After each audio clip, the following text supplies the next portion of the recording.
Mr. Godis, can you hear me? I see your little earbuds. You can. Just put up your thumb. I know you can. Okay, good.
All right, are we ready? Jonathan, I think Shelley might need to be promoted from a panelist. I can do that. Thank you.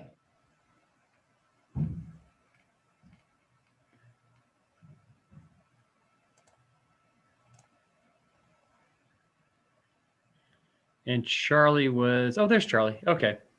Hey, Charlie. Charlie called to let me know he just got out of court. So thank you for joining us. All right. Are we ready to go, guys?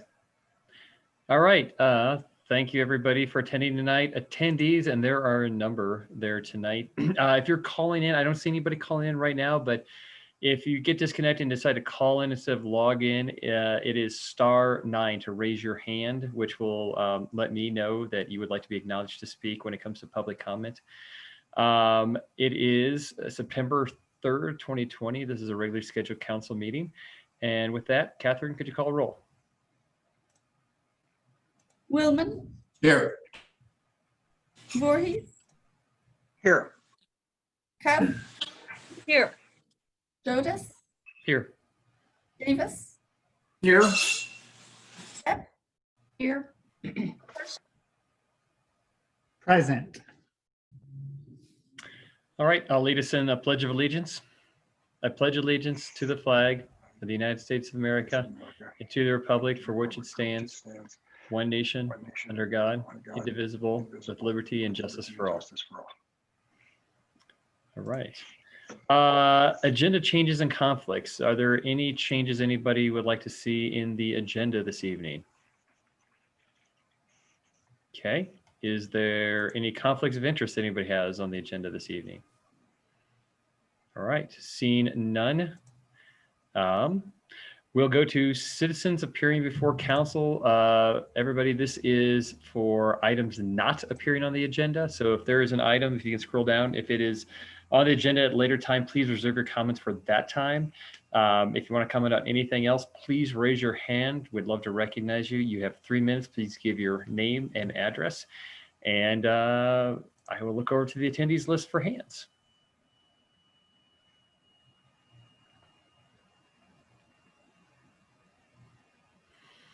Okay, seeing none, I will bring it back to council for council comments.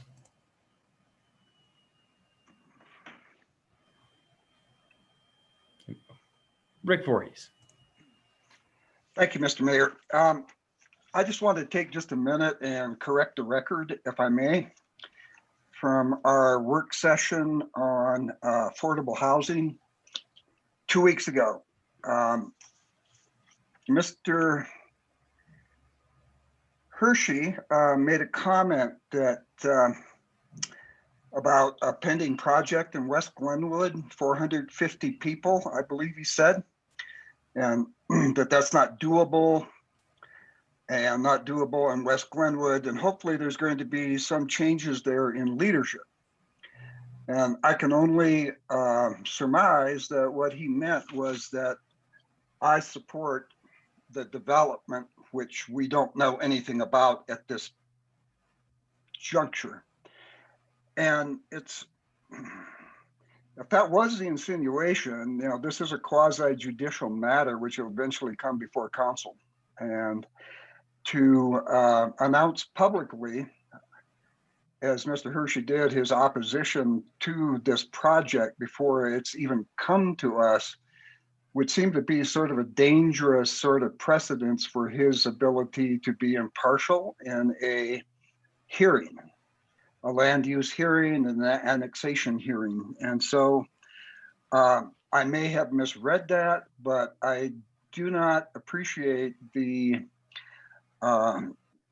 the insinuation that I'm somehow supporting something that nobody has ever seen. And I think that we need to be really careful as council members when we're approaching things that may come before us in a quasi judicial fashion.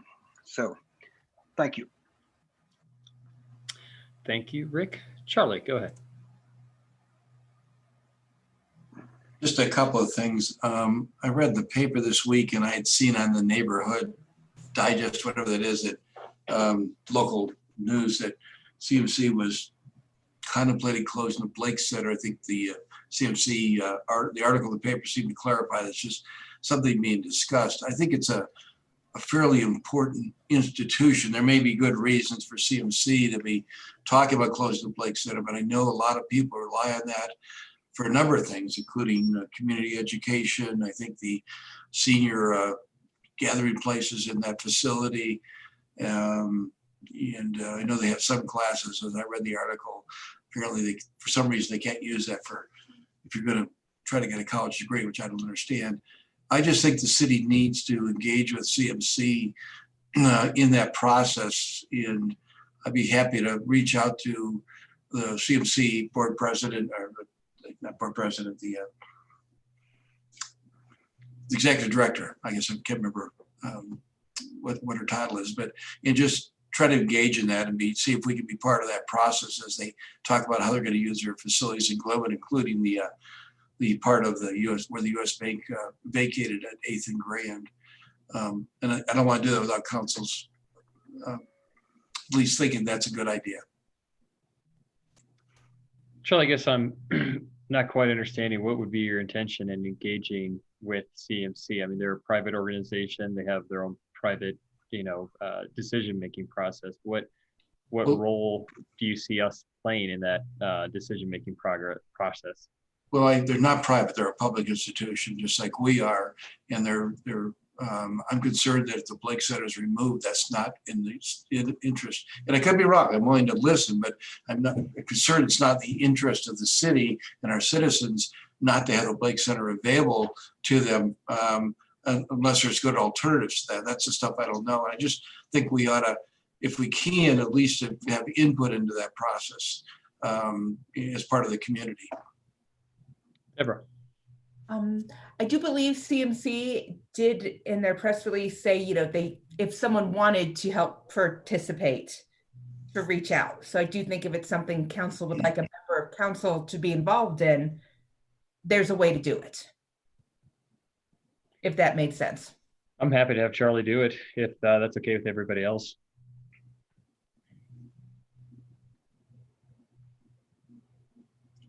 Okay. I'll reach out to the president. That's the president of the college. That's what I couldn't think of her title. I apologize. Second issue is I had a couple of meetings this week. One was at the Transportation Commission, and two things came out of that. One is that the minutes are often delayed in getting to the commission, and everyone agreed Terry Parks does a phenomenal job as the staff representative there. Terry and Linda do a great job there. And Rob Gavrell, one of the board members, agreed that he'd start taking minutes. But I think as we look at the budget, we have to look at, I know Catherine does a great job of getting our minutes up, but we're several meetings behind. And I think we just got to look at, as we're doing the budget process, to make sure that the city staff has adequate staffing to be able to keep up those minutes. I try to read most of the minutes that come out. I can't tell you I read all of them, but I try to read most of them, the meetings that I either attend or don't attend. So that's one thing. And I just, not critical of city staff at all. Please don't take it that way. I know how overworked everyone is. And if there's some way we can provide a resource to get those minutes out quicker for everybody. I think that'd be a help. The last issue is during that Transportation Commission meeting, Shelley unfortunately couldn't be there, but I think she's going to follow up with one of the members of the board at a phone call tomorrow.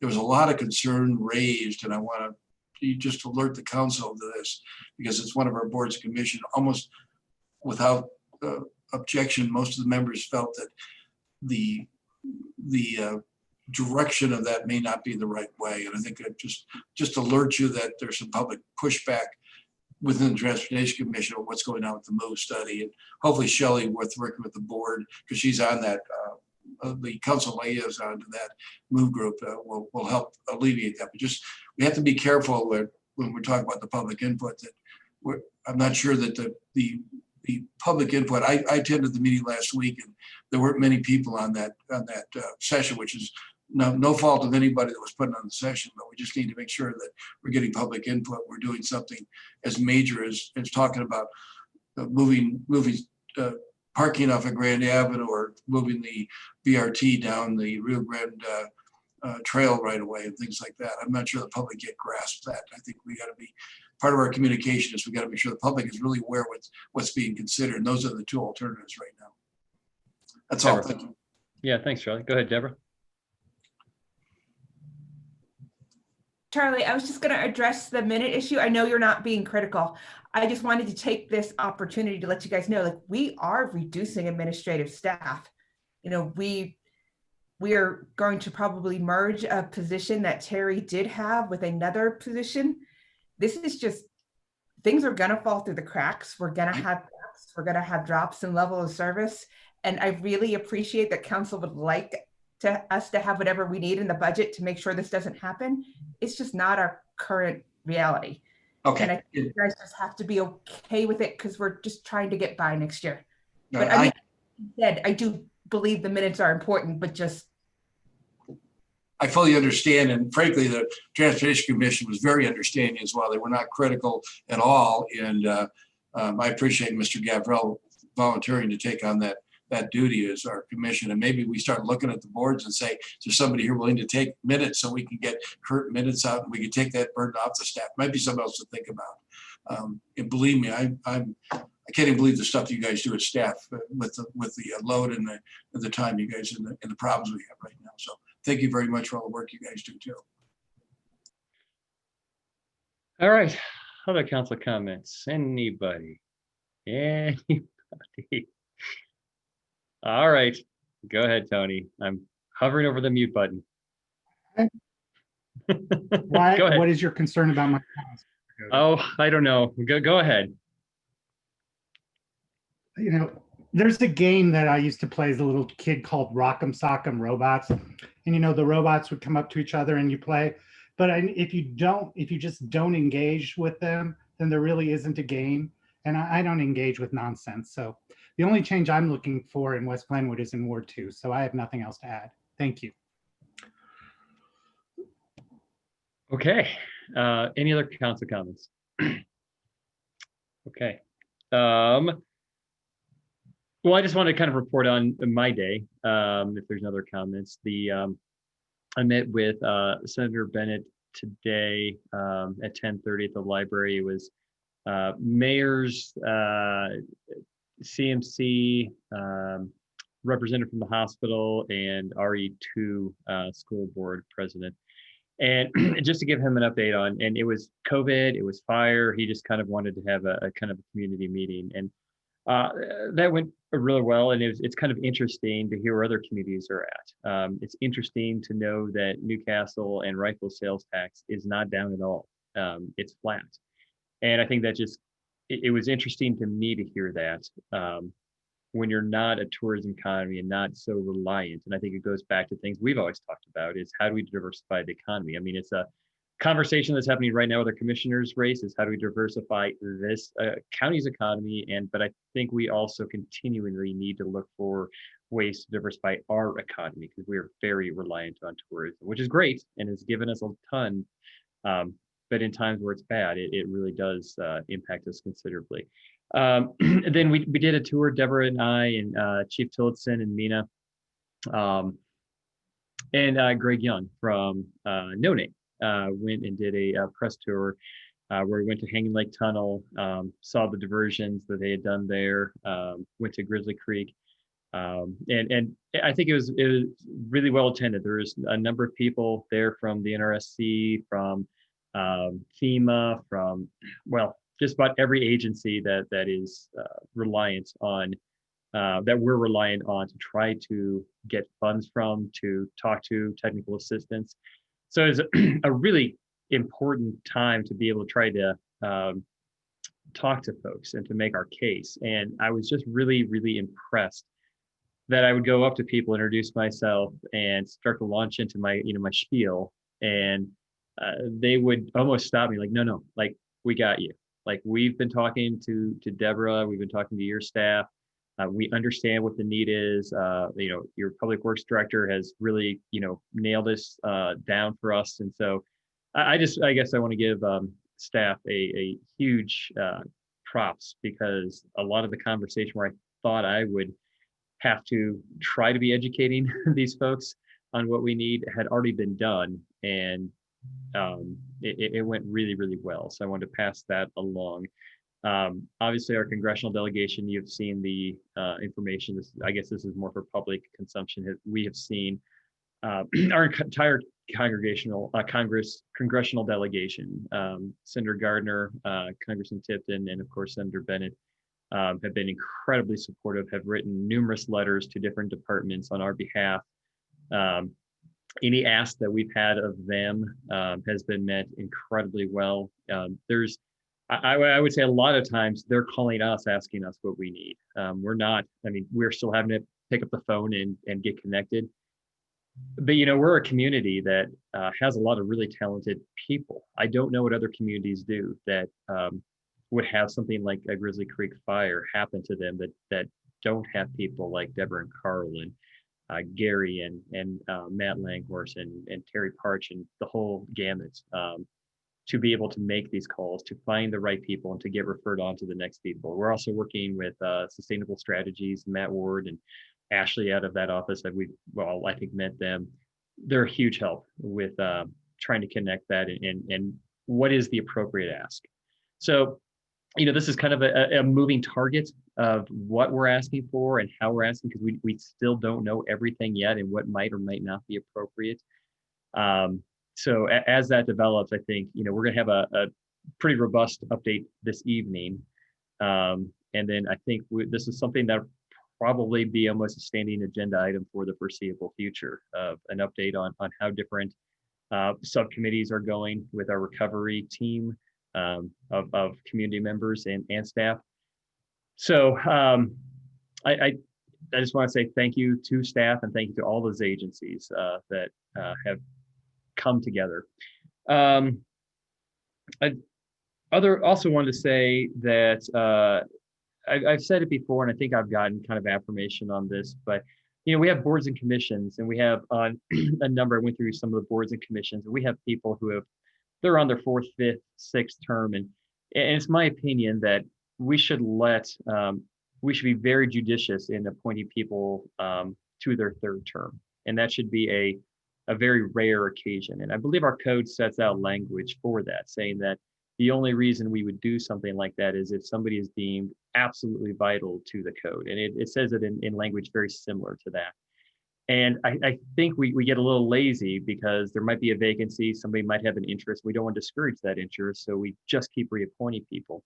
And I think that's a little detrimental, because then we don't get new people on those boards. We don't get new ideas. We don't get more people involved in a board or commission, and then we don't get new blood and new ideas and new perspectives. So, I think we should follow our code. I think we should, when people have 2 terms, if they're super invested in that board or commission, I think that they should sit out, allow that board or commission to recruit, to find other people, to fill that spot. And if they want to get back on in 3 years, I think that's absolutely great. Or do like Christian Henney and just serve on every board, so you never go without being on 3 or 4 boards at one time. And the last thing I want to say is, and this is not a reciprocal, you scratch my back, I scratch yours thing, but Our city attorney, Carl Hanlon, this month has now served as a city attorney for Glenwood Springs for 20 years. And I think that is noteworthy. And I just wanted to, jot down a little bit, just since I have been on council for 3.5 years, of things I've observed. Negotiated with Union Pacific to eliminate the East Y and help save the city $6 million of rail banking costs. Eliminated $30 million of costs from the South Bridge project because he was able to negotiate the grade separation again for rail banking status and be able to work a deal out in some legal jujitsu. He and Dever both recognized the threat that RMI, at the time RMR, posed several years ago, being a critical threat to the community. Made us aware of it and marshaled all the resources, both political, monetary, and community-wide. And then there's a whole bunch of things that have been worked on for, the advantage you get with 20 years is things that have things that were started 20 years ago, 15 years ago, bubble up and somehow come to fruition, like our RISD. We're talking about reservoirs. We've been talking about that for several years, kind of tacitly, and now it's much more in our forefront. Obviously, water projects, the mall URA. There is going to be something at some point that happens because of that. 8th Street crossing, the Meadows. Early on, I think Carl's career, he was instrumental in negotiating that deal and getting a PIF, which we all hate. We all hate the PIF. I get it. But what that PIF did was allow that development to happen. And that development, even though we hate the PIF, we all love the stores out there. We love the lofts out there. We love what it's become. And I love that it represents over 1/3 of our sales tax revenue. So, Carl, I'm sure there's a lot more stuff. And there's probably a lot of stuff I probably can't say that goes on behind the scenes. And there's a lot of stuff I don't know. So I want to thank you. I want to thank all your attorneys at Carp New Hanlon. You have a lot of really talented people there. And I just want to thank you for 20 years. And I hope I'm old and decrepit in 20 more years and seeing you do things that, like, how the hell did that happen? So thank you very much. Thank you, Mr. Mayor. No, it's been a lot of fun, and we've seen a lot of changes in Glenwood. Part of that time I was outside special counsel, but the city it's really hard to imagine where we started with the vision that councils back there had. It's been, I think, 10 councils, I can't remember, at least 10 councils, 8 mayors maybe in those 20 years. And it's, like I said, it's been cool to see where we've gotten. So, yeah, I appreciate the acknowledgement, and I appreciate the acknowledgement of the folks that work with me here at the firm that have done a really remarkable job. So anyway, can we move on so I'm not embarrassed now? You have to do a cake when we get back together or something. 20 years, that's amazing. That's longer than many marriages. I want to comment that he doesn't look that old. You should have saw how young I looked when I started, Charlie. He started at 19. That's fine. You're 29 this year, right, Carl? Yeah, exactly. It's like the 30th anniversary, no, the 25th anniversary of my 29th birthday, something like that. So anyway, thanks, guys.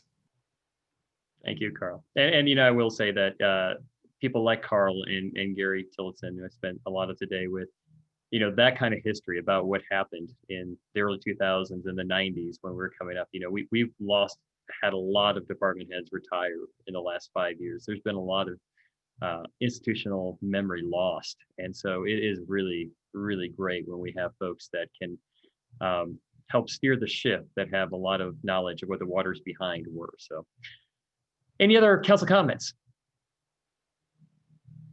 Okay. With that, wow, that's pretty limited. We'll start our regular agenda.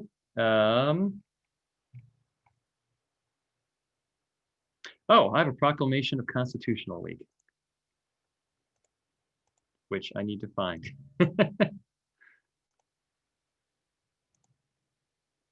Oh boy, I know, I'm annoying myself now.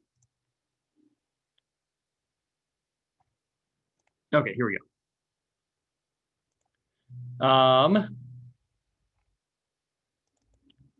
This is Constitutional Week. It is September 17th through the 23rd.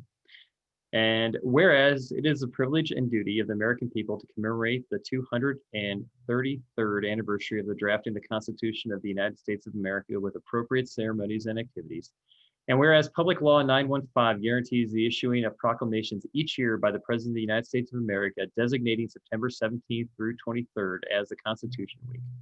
Now, therefore, I, Jonathan Godis, Mayor of the City of Glenwood Springs, Colorado, do hereby proclaim September 17th through the 23rd, 2020 as Constitution Week in the City of Glenwood Springs, and urge all citizens to study the Constitution and reflect on the privileges of being an American with all the rights and responsibility which that privilege involves. Given my, yeah, that's it. Thank you very much for bringing that to our attention. And next item on the agenda is, usually if we're live, this is the first proclamation we've done since we've not been live, but usually somebody would come up and I'd shake their hand and do that. So it kind of loses a little pomp and circumstance. So I apologize for that. Consent agenda. Is there a motion for the consent agenda? I move to approve the consent agenda. Is there a second? Moved by Charlie, seconded by Paula. Any discussion? All right. All in favor, signify by saying aye. I Any opposed? No, What part of the agenda? Do we want to take anything off and have further conversation, Tony? no, thank you. Okay. Since there's only regular meetings or limited water use during a water shortage, okay. Item number 10, presentation of the long-term impacts of the Grizzly Creek fire. This will be uplifting. Who do we have this evening to present to us? We have, I believe, Carol Acarius would like to go first. She is going to present. We also have members of the Forest Service Burn Area Response Recovery Team that will also present. We set aside an hour for this, so you guys can ask as many questions as you want. And then you guys, if appropriate, can also, if we have time, take any questions from the audience too. We really kind of wanted this to be the beginning of the learning process of, you know, what our community is going to go through over the next couple of years. And with that, I will hand it over to Carol. Thank you, Carol. Thank you, Deborah. And Christina Burry and David Calvary will be joining me, and we're going to tag team this. And so I'm going to share my Do you maybe want to tell everybody desktop, if you'll give your me a background? second. So yeah, let me do that. And all right. So this is, we're about navigating recovery from a big fire, and a little bit about, I have been post-fire work for 20 years now on many of the largest fires in Colorado. I am intimately involved with those fires. I know there are sub-basins. I've implemented truly many millions of dollars of post-fire restoration work on those fires. I've been advisor on 20 additional fires, including Lake Christine 2 years ago. So this is something I've worked on extensively. I work on a national level on the policy around the nexus of forest health, fire, and water. We've sponsored the After the Flames conference and webinar, and we have a resource page there, which is part of how we originally tied into your community of staff. They reached out after having downloaded a newer publication we have there called the Post-Fire Playbook.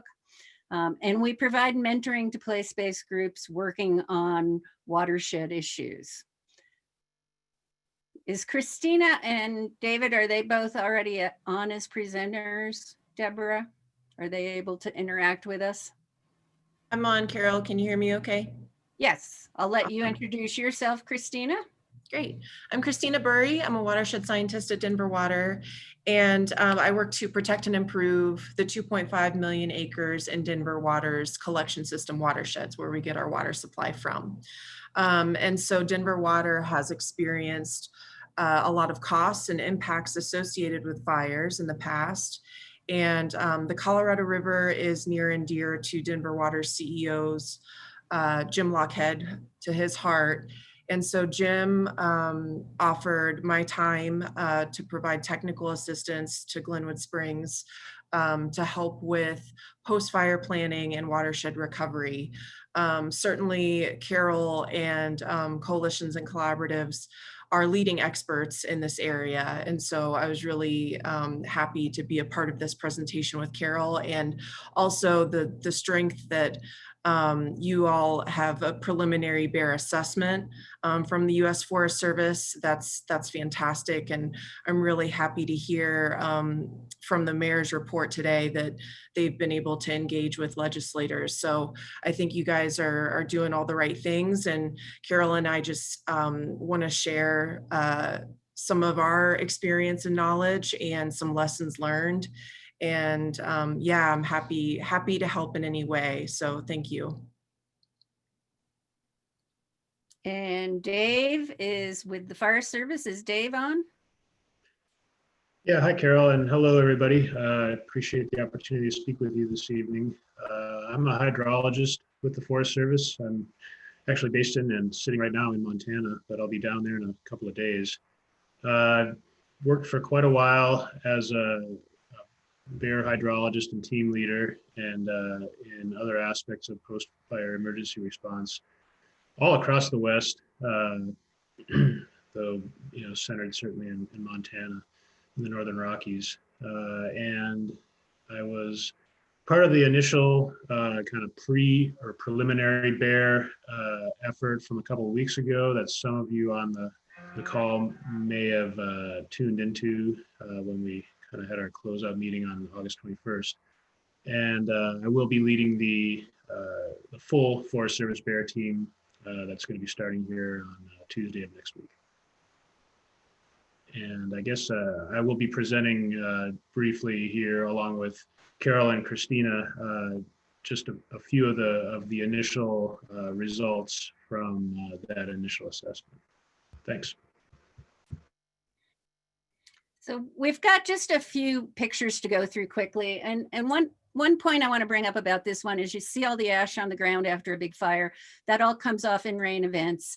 It brings heavy metals like lead, cadmium, zinc, mercury that have bioaccumulated in trees over the years. It brings heavy nutrient loads that stay with you for a long time.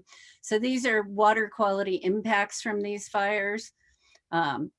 Post-fire flooding, it is going to happen. We're going to talk a lot more about that through this presentation, but this, for example, was a 1-year return interval storm on the Waldo fire. So the rain event that happens every single summer, you can count on it. This is what happens from that kind of a rain event. Flooding does amazing things, and you get just tremendous volumes of water. Again, we'll talk about it some more as we go on, but here you can see it taking out the road. In this picture, it's flooding around this house. You can see cars floating. You can see, it might be hard to see, but right there is what we call a coffin block, the very large 8-foot by 2-foot by 2-foot concrete blocks. And yes, they float really well, and one floated through the plate glass window on this house. And you get this action of aggradation, building up of sediment coming off scars, and then cutting. On this picture, if you notice over here, I mean, you can see that this dirt and sediment that had come down and eroded down was up to this level across the entire drainage. Then it cut back down. This will happen time and again. You'll see it aggrade by many feet, and then in a different storm event get washed out. And that is about 12 feet deep at that point. And then finally, houses get damaged and destroyed. And a lot of times this particular house, the fellow who owned it told me, my grandfather built this in 1953 and it's never flooded. You don't know what you're talking about. his grandfather didn't live below a fire scar. So all of a sudden that just changes the scenario totally from before the scar until after. So Dave, take over on what we've known from Bear so far.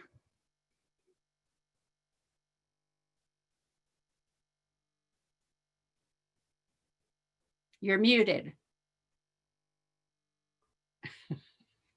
Yeah, there is that, huh? You'd think I'd know by now. Anyway, all right. So first off, I want to run through a quick review of the BEAR program. I suspect that folks on the call are already pretty familiar with it, but this slide kind of distills everything down to a couple of quick points. In a nutshell, the BEAR team identifies and evaluates post-fire threats to values on Forest Service land and recommends mitigation measures where appropriate.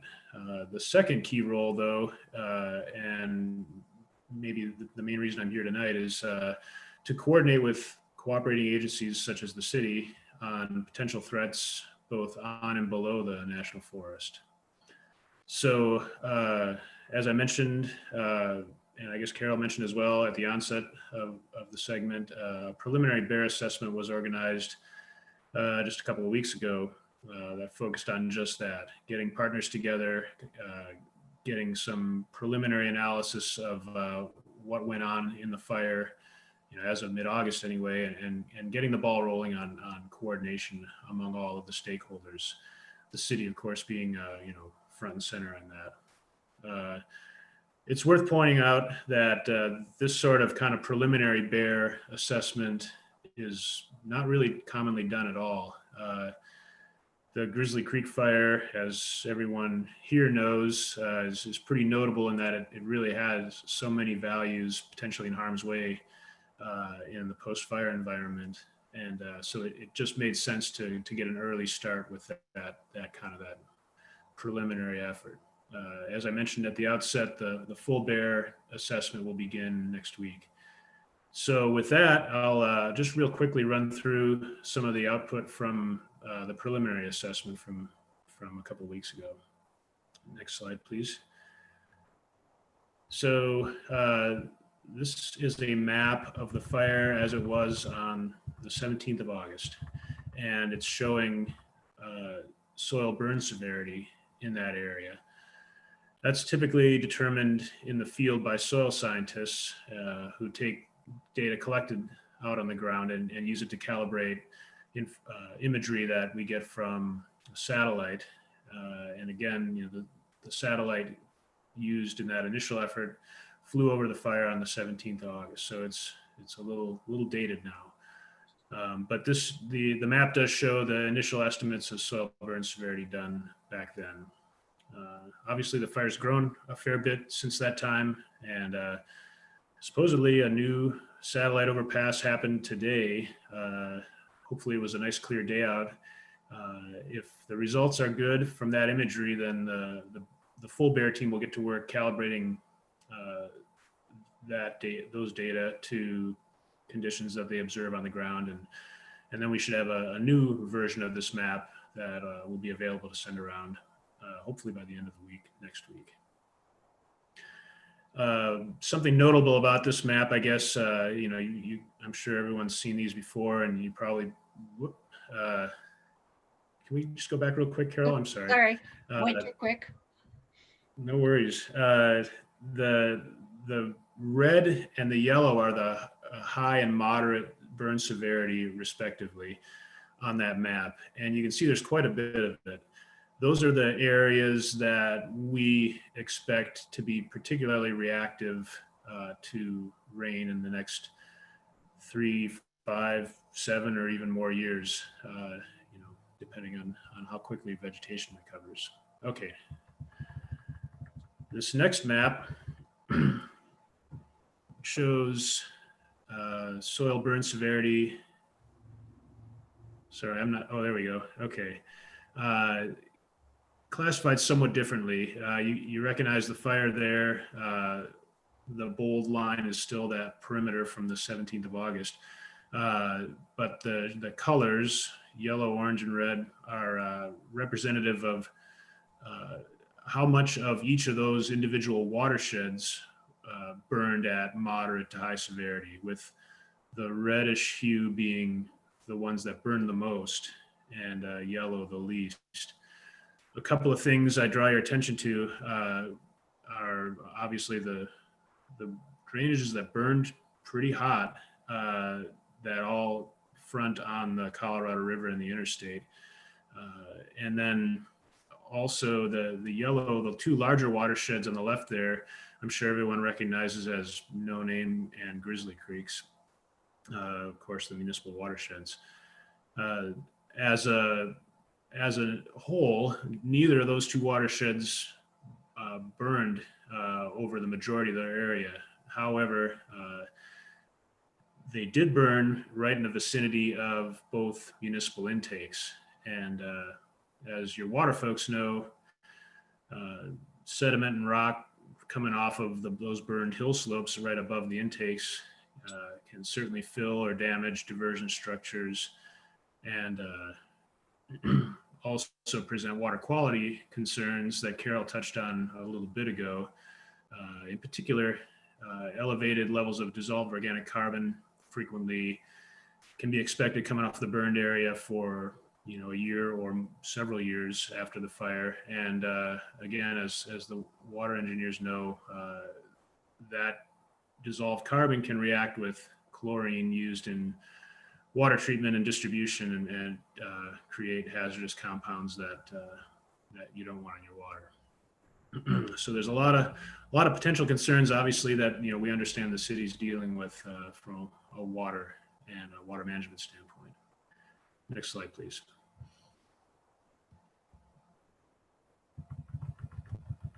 This last slide, well, second to last, is a product of the USGS Landslide Hazards Program, who work hand in hand with the Forest Service Bear team to produce, they run a debris flow model and produce predictions of debris flow potential and volume coming off of the burned area. Again, this is their preliminary effort based on where the fire was at in mid-August. But as soon as we do have an updated soil burn severity map, we'll be getting that right over to these folks, and they'll run their model again and produce updated information for everyone. Some of this probably is going to change much, of course. What burned when we got this imagery is not likely to change much. And you can see the colors indicate, kind of similar to the last map, the likelihood that a debris flow will come off of any one of these smaller watersheds. The red and orange being higher probability, the yellow to no color at all being the lower probability. Now, it's worth noting that their probability estimates come from input of a pretty run-of-the-mill rain event, about a 1-year return interval event, which in this case, in this area, is about a 1/4 inch in 15 minutes. That's something, as Carol said a little bit ago, is something you can expect about every year, probably more than once every year. And again, that's, a 1/4 inch in 15 minutes is a pretty good little downpour, but it's not a lot of water. Apparently, there just a couple of nights ago, it rained about a 1/4 inch in the vicinity of the fire, and that rainfall was spread out over about, well, I didn't end up getting a chance to look at the gauge data, but it was, I was told it was several hours. So obviously the amount of time it takes for that water to hit the hill slopes makes a big difference. Apparently nothing really notable happened on the fire, which obviously we're thankful for. But again, you can see like with the flooding risk, the areas of greatest risk for debris flows are a few of those larger drainages on both sides of the Colorado, and then also some small tributaries to both Grizzly and No Name Creeks. Last slide, please.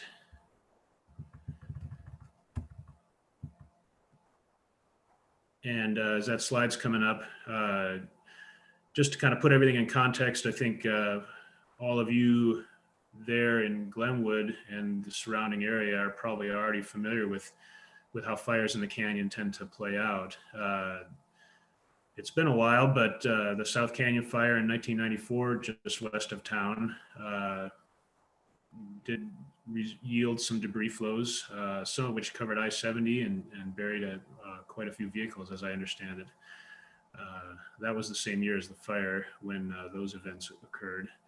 And then not too long after that, the coal seam fire yielded several debris flows during 3 different rain events, kind of in the later summer or mid and later summer after the fire occurred.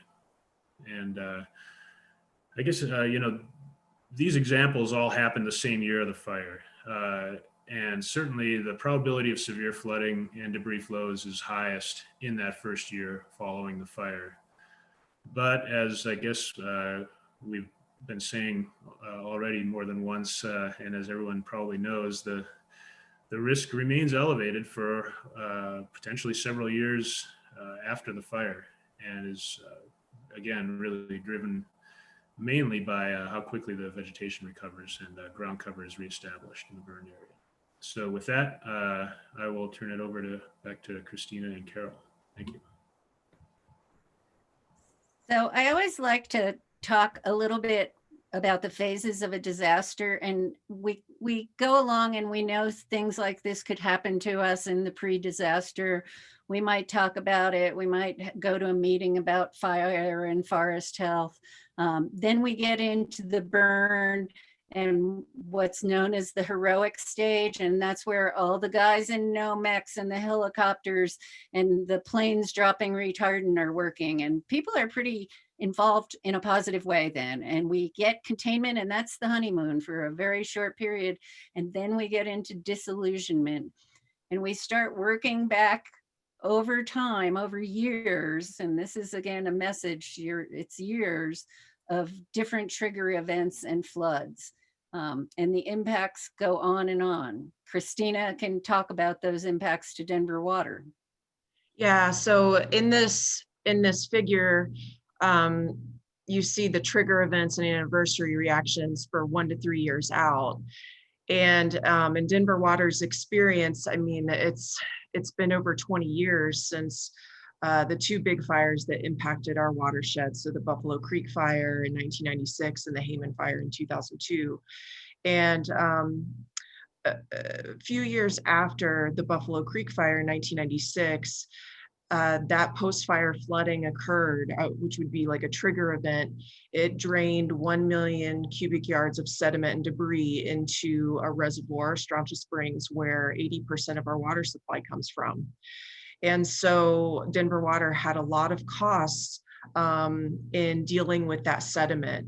And so they undertook a dredging operation in 2011 and was able to remove some of the sediment in the reservoir. But because of the slow recovery post-fire, 20 years later, all that sediment is back in the reservoir and more. And so what we've seen post-fire is these ongoing impacts to infrastructure and water quality and treatment. So 20 years later, we're seeing still these burn scars are perpetual sources of sediment and water quality impacts. So there's the short-term water quality impacts that you see. We saw elevated levels of manganese, algae from increased nutrients post-fire. So those are all short-term water quality impacts in the treatment process. But we're still seeing sediment over 20 years later. And so it's really us trying to catch up and trying to recover these watersheds, these burn scars that really are perpetual sources of sediment. And there's a huge cost in dealing with that. So the sooner that you can start that recovery process and the stabilization and the revegetation efforts, the better. It's better to be more proactive. I think our engineers have estimated that if through watershed management and stabilization, we can prevent just 5% of the sediment entering into Strontia Springs Reservoir, then it's a cost savings. just knowing the costs of dealing with the sediment once it's already in the infrastructure. And so, yeah, we talked about the long-term effects. I think one thing to be thinking about for your watersheds, for the water treatment process, are triggers. So your internal thresholds basically for your intakes and your treatment process, what your turbidity threshold is at your intake, and also thinking about some targeted strategic areas to prevent sediment from entering into your critical infrastructure. And certainly rock falls are a concern. So those impacts you have to be thinking about long-term. Yeah, I think that's all I have for that slide, Carol. So, of course, one of the biggest issues is life safety. And this is the thing that takes people some time to wrap their brains around what it can mean for flooding. So thinking about evacuation strategies in the business district, thinking about helicopter landing zones in places where a road might be washed out and people can't get access to evacuate. And No Name, if there's anybody from No Name on, I look at the map, I look at the situation, and that's a perfect example of, do we have helo landing zones up there? We always recommend people do tabletops with residents in those most critical areas and businesses that are in those most critical areas. So a tabletop exercise is actually sitting people down and having them work through, what do you do? What do you take? How do you deal with things? And if need be, we can work with your fire district on developing one of those, or your fire chief. And then sandbagging really quickly where it is needed. Don't wait for feds and state and all to get money to start sandbagging. You should be starting to look at structures at risk and doing sandbagging sooner rather than later.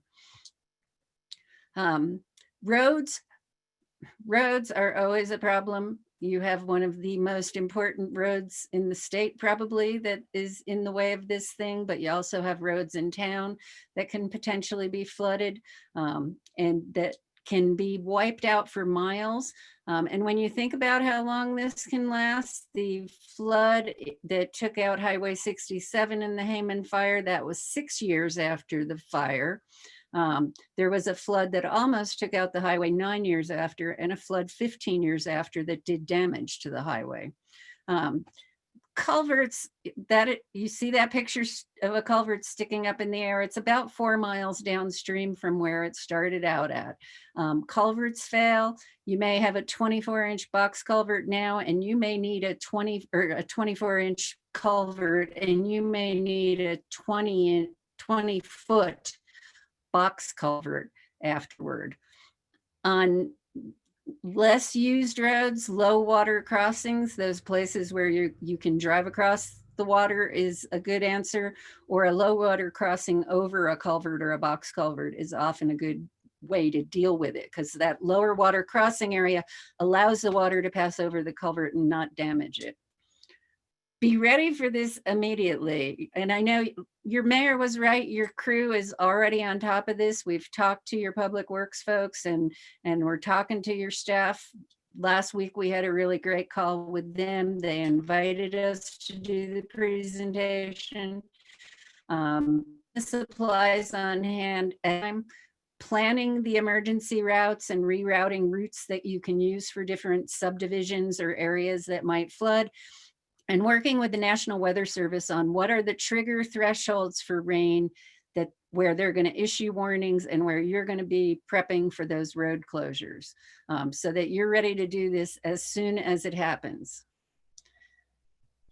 The next thing is dams, and I'm going to turn this back over to Christina. Yeah, so with dams, again, in Denver Water's experiences, that sediment is still a problem today in terms of dam safety. And so what we've seen is we have bathymetric surveys done every year to monitor where this huge slug of sediment is. So even though it's close to the inlet of Strontia Springs, it's slowly migrating every year towards the dam. And so again, just thinking in terms of long-term impacts, there's certainly long-term impacts to be thinking about when it comes to dam safety and how sediment can slowly move its way towards a dam. And we really encourage, if we look in a burn drainage and there's smaller dams like stock ponds, or people have a fishing pond in a small drainage, we really try and get people to breach them. They can maintain their water rights. One of the first things I hear is, well, I can't do that because, you know, I could lose my water right. The state engineer's office understands what's going on in a post-fire. So if you work with your state water commissioner, they can document the water that was there before, so you can put your dam back in when things are safer. But those small dams almost always fail. And so then they add another layer of volume when you have a flood going on. So we encourage people to really work together and create a recovery committee and really start getting active as soon as possible. And the mayor said today about meeting with Senator Bennett, who's been on many flood tours with me over the years, and we've worked closely with his staff and a lot of the agency folks. The more you have a recovery committee and folks are singing from the same song sheet, the better off you are. If you go in and ask for something, and then the county comes and asks for something else, and then the river district is talking about something else, for elected officials and agency leadership, that often puts them in a challenging place of, well, who do I respond to? What do I do with my limited resources? So if you're all on the same page, working together, messaging it together to that leadership, it's a lot easier to get movement from them. And start your public meetings with the general public early. This is being recorded and out on YouTube Live, and that is a good thing. You really do want to have the public understand what's happening and what they can do to protect themselves, what you are doing, and what you can't do, because honestly, you're not going to stop these floods. You can mitigate the impacts, but they're going to happen. And so having everybody understand what's going on. I've also found I talk to the public a lot, and they actually really welcome people telling them just how bad it could be early on.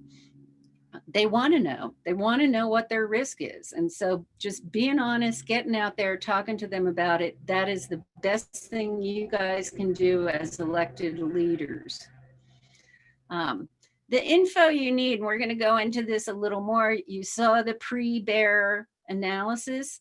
They're going to come back and do more in-depth analysis now. There will be ground truthing. As Dave said, the soil scientists will go out and verify and validate that information they get off of the models. So the first model is a burned area reflectance model that comes off that satellite imagery. That can be, in my experience, plus or minus 10 to 20% less bad or more bad than the bark imagery shows. So that's why the scientists get out there on the ground, they compare the imagery, they do those evaluations. They will do more post-fire hydrology analysis, and the USGS will do debris analysis again. The bear report is one thing you need, but you also need to know who these other players are. I one time had a county commissioner say to me, she had a whole new vocabulary on soil stuff that she never knew before, and a whole new vocabulary of acronyms for federal and state agencies that she didn't know anything about. NRCS is the Natural Resources Conservation Service. It's another USDA agency. They do the Emergency Watershed Protection Program, which provides grant money, usually at a 75% rate, to do projects that reduce flooding risks and help protect values at risk. Engineers, we work with these guys a lot. They will come out, they can do a lot of analysis, they can do a lot of in-depth even more in-depth analysis than like the Bear team does because of the timing of these analyses. And they can help you with things like 404 permits. They have a special nationwide permit for post-fire work. So being engaged with the core folks in your region is good. Colorado has 3 agencies that are very critical in this arena: the Department of Homeland Security and Emergency Management, or DHSEM, the Water Conservation Board, or CWCB, and the Department of Public Health and Environment, or CDPHE.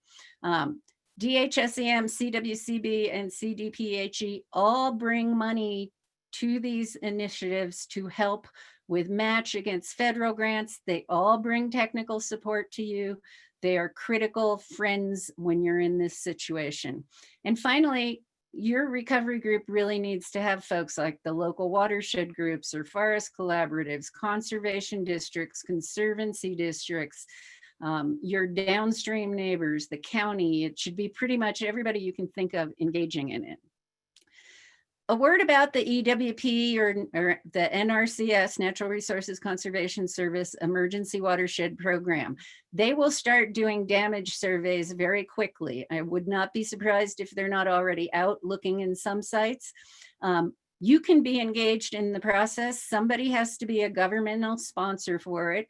There is some responsibility to that. I can talk more to your city staff about that or answer more questions, but you need to be involved in that process from the beginning, and you need to think of all these different things that might have issues where EWP funding can help. So a lot of the hill slope stabilization and ephemeral draw work, for example, that's upstream work helping downstream values at risk. So looking at those things, thinking about them is important. One of the reasons that in these post fires, even after we get hill slope revegetation, we still have flood and debris flow issues for years because those drainages, the bottoms of the drainages, remain very unstable for a long time. So the hill slopes have grass on them and everybody goes, oh good, the flood threat's gone. It's not completely gone because you have those very dynamic systems in the bottom of draws. So you saw this probability map from David a minute ago. I want to just reiterate and think, look at what it's telling us in bigger highlights. So like this brown area over in No Name, there's an 80 to 100% chance that that 24 millimeters in 15-minute rain event is going to cause a debris flow. These red areas, 60 to 80% probability that they will have a debris flow, okay? But what does that actually mean to you? Well, the red areas over here say 10,000 to 100,000 cubic meters. So in this drainage area, we would expect a 10,000 to 100,000 cubic meter debris flow. I'm guessing not too many people on this call can visualize what a cubic meter is because we Americans don't think in those terms. I tell folks, think of it as a washing machine. So go into your laundry room, look at your washing machine and say, what will it look like if 100,000 washing machines come down this draw? That's what 100,000 cubic meters looks like. And I'm going to play a quick video for you. It'll take just a second to get going. And hopefully it's going to go. Here we go. Now, I want to tell you while this is playing about this watershed.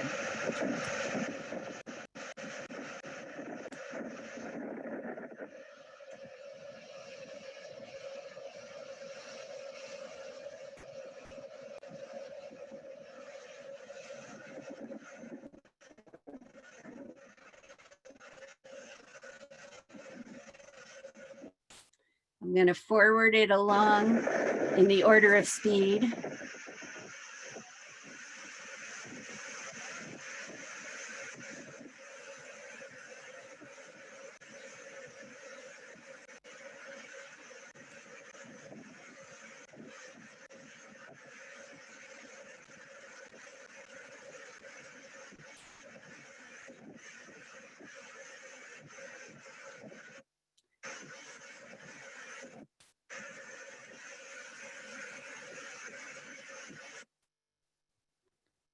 And I'm gonna try and go to my next slide. Okay, that watershed that you were just seeing, oops, sorry about that. That watershed that you were just seeing is approximately the same size as the no-name drainage. It is a watershed that normally has a flow of about 30 CFS or cubic feet per second. So think of that as 30 basketballs moving by every second if you stood next to that little stream.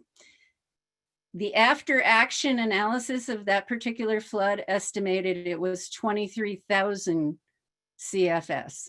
Okay, so 30 basketballs moving by you every second to 23,000 basketballs moving by every second. No Name has a 10-year post-fire flood flow of about 445 CFS pre-fire. That particular watershed, it's Rio Conchito in New Mexico, has a 10-year flood of about 458. So we're talking very comparable basins. And you see what happens to the post-fire flood flows. So using USGS Stream Stats, this is a tool we use all the time. You can delineate watersheds. I'm going to share how we do this with Matt, and that will help him as he moves forward on his planning. But I delineated the No Name watershed the other day, and then I pull a report on it, which tells me the size of the watershed, slopes, annual precipitation, and then it gives me peak flows for that watershed. So again, looking at a 10-year storm event right here, the peak flow pre-fire was 445 CFS. I have a rule of thumb. Like I said, I've done this a long time. So I've developed a rule of thumb that has proven out every single time I look at it. I multiply those peak values for different storm events by 10 and 60. And floods come in that range. So again, looking at what happened in Cochito, their 23,000 CFS flood is in that range of what we would expect to see on these. The other thing I want to say about these floods, you notice that was not a flood of clear water. That is a flood of muck, sediment, big rocks. It can move rocks the size of Volkswagens or houses. Trees, if there's anything in the drainage that human made, it starts picking up human things. Horse trailers, culverts, houses can come down in these drainages in floods. So this is a tool we use to start analyzing what is the worst case going to look at like in these drainages. And I say the worst case, but I can almost guarantee you that in the next 5 years, some drainages within this fire will have a 10-year return interval storm. And there's a reason. If you noticed on the slide that Dave shared about coal seam, one of the comments that Jason Keene made in that presentation was that, well, there was a certain amount of rain in town at the time, but there was significantly more on the fire scar. This is also anecdotal, but fire scars make their own weather for the first few years. They get higher rain intensity on the scar. And I think the reason is, you know, you had a green area, now you have a black area and bare rock. It heats the air going up into the atmosphere. So a cloud is coming along and it hits that slightly hotter air and it drops more of its energy right there. The folks we work with at NOAA will say, yeah, they know that this happens. They know that these fire scars, especially the first few years, get higher intensity storms on them than neighboring soil. Okay, securing funding. That's always a big question for everybody. Emergency Watershed Protection Program. That is the NRCS stuff that can be applied to private lands or any non-federal lands. We've also successfully used it on federal lands when it's going onto a special use permit for a water system. So where you're going to need to do work on your water supply system, even though that's up on the forest, you'll be able to use EWP money. The bear money, that goes to protect values on the forest itself. So they don't spend money to protect stuff in town with bear, they spend it to protect forest resources. Again, all three, CWCB, CDPHE, DHSEM, will come to the table and bring resources to you. Private foundations, a lot of times they will help with funding for these types of things. Local businesses that depend on I-70.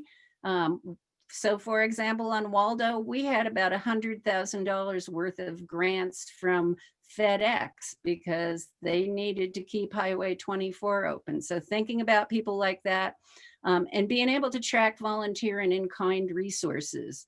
But there's something that you need to be prepared for that nobody else will fund, and that is those long-term costs like Christina talked about. You're going to use more chemicals in your water plant, you're going to use more electricity, you're going to have more road issues for a longer period of time.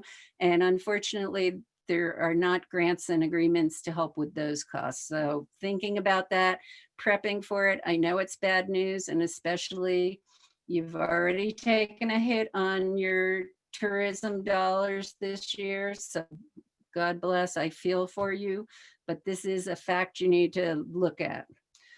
Create a recovery plan, start on that now with your recovery committee. Really don't wait for the money to show up. Start thinking about what are the projects, what are the programs, what are the prioritized sub-watersheds, what do we need to do? And that plan will really help you be ready to move forward more quickly. It will help you inform the community. It will help you to ask for state and federal assistance if you know what you want and what you need.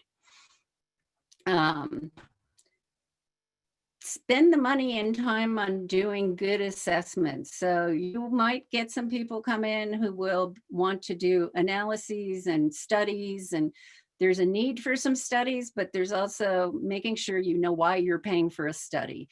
Understanding those federal and state programs and really having your accounting system and evaluation set up to deal with those things. And I don't know anything about Glenwood, so I don't know if you guys use a lot of federal and state grants. If you don't, your staff needs to get up to speed on that because it's different than managing your own money when you're managing their money. Documenting the work, doing photos, pre-disaster photos if you have them, then pre-treatment project photos, damage photos, recovery photos, important. And evaluating how your projects are doing. We've learned a lot of things over the years. I say a lot of people on post-fire have invented a square wheel.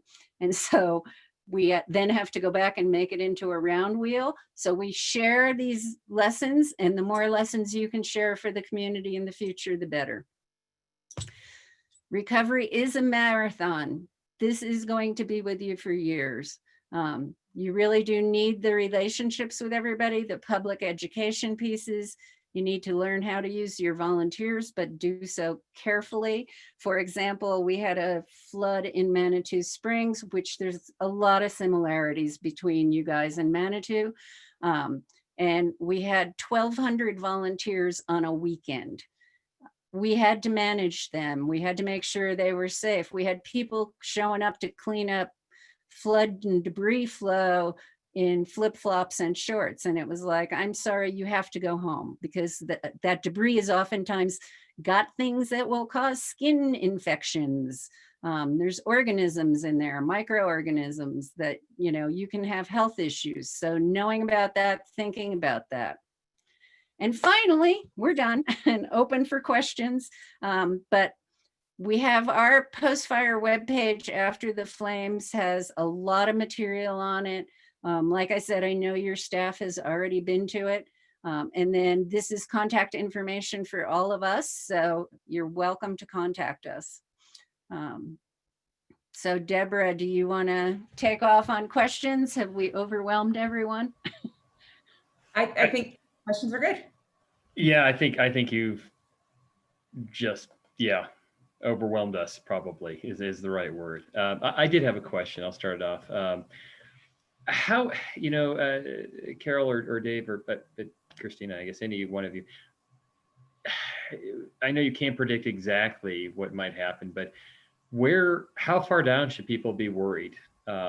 about debris flow? I mean, obviously No Name is critically, I mean, there's an interstate between them for the most part and the area, but how far down should people be concerned? All the way through town? I would say probably all the way through town. We had a 10,000 CF in a 10 fest channel in Big Cottonwood Creek on the Hayden Pass fire last year, which was the third year after the fire. And it rose the next downstream gauge was at Parkdale, which is almost down to Canyon City, if any of you are familiar with that part of the state. 22 river miles down, and the 10,000 up in that drainage rose the gauge 4,000 CFS straight up in what's really like you look and go, rivers like this, and it just does this straight up on that hydrograph. So people way downstream will feel this. Bridges and culverts, highway bridges in town. I would be, if I was CDOT, looking at every one of those bridges and analyzing what they can handle, because they could easily lose a bridge in town. It can get backed up with the debris, big rock, trees, that kind of thing. And once backed up, the bridge gets in trouble quickly, I guess would be the way I'd say it. Okay, well, that wasn't great to hear. I know, and I am sorry. I honestly wish I was not the person who came in with all this bad news for people. We have a lot of other questions now. Shelley, Paula, then Charlie. Well, and thank you very much for the presentation, Carol. Yes, it is overwhelming, and I guess I'm just wondering, when you say bridges in town, are you talking about bridges on over the Colorado in Glenwood Springs, you know, far downstream of No Name? And I guess my second part of that is, will there be pretty extensive modeling done by some of these organizations as far as like how high up we can expect that debris flow to be in a worst case scenario, so that that type of planning can be done? So I would, I maybe shouldn't say this because my friends at CWCB may kick me when they find out, but if I was you guys, I would be asking the Water Conservation Board if they could assist with that kind of modeling. And they do something now called a fluvial hazard zone assessment. And it really does it looks at the soil and the geology all through there. It looks at not just the hydraulics in the river, but at the things around the river that impacts it. So one of my first things that I would say to Kevin Hauk when you get talking to him, he's the flood program manager, is can CWCB assist with doing the fluvial hazard analysis? Okay. And CDOT, I want to mention this about CDOT. They normally only work right in their right of way, but there is something called the private public partnership law that we used to get CDOT to put about $400,000 outside of the right of way on the Waldo. So up in drainages to do work. It's a little known state law that was passed, and I want to say like 2006. And I have made great use of it. So Deborah, I can get you information on that as well. Okay, and I had one more question. Is a lot of the water or the drainages farther east of us, say upstream of the No Name or the Hanging Lake Tunnel, and those kinds of things looked dark on the maps, on the assessment maps.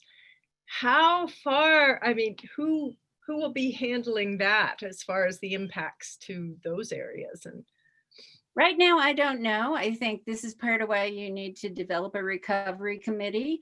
You need the county, you need all the folks at that table. You know, CDOT needs to be there. The railroad needs to be there.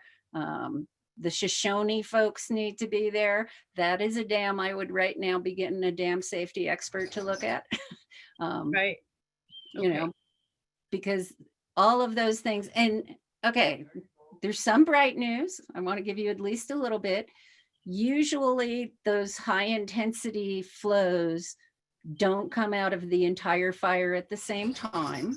So it's Right. usually like the west half of the fire and those drainages get hit on the north side of I-70, or it's the east side of the fire on the south side that gets hit the hardest. So I have yet to see a fire scar that got hit equally across the whole thing at the same time. But Right. over multiple days, you could have multiple of those drainages doing the same kind of thing. Okay, thank you very much, Carol. You're welcome. Paula.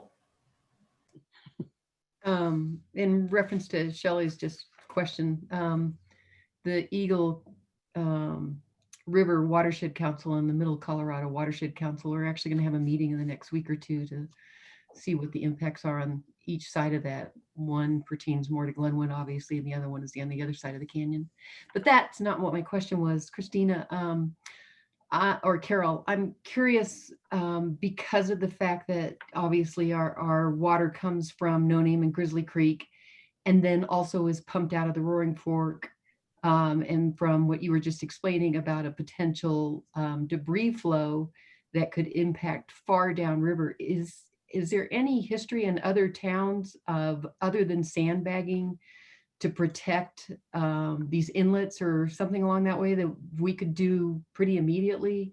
Yeah, so we've used something called Ken Cove cages to protect that kind of infrastructure quickly. It's a metal cage that you put together.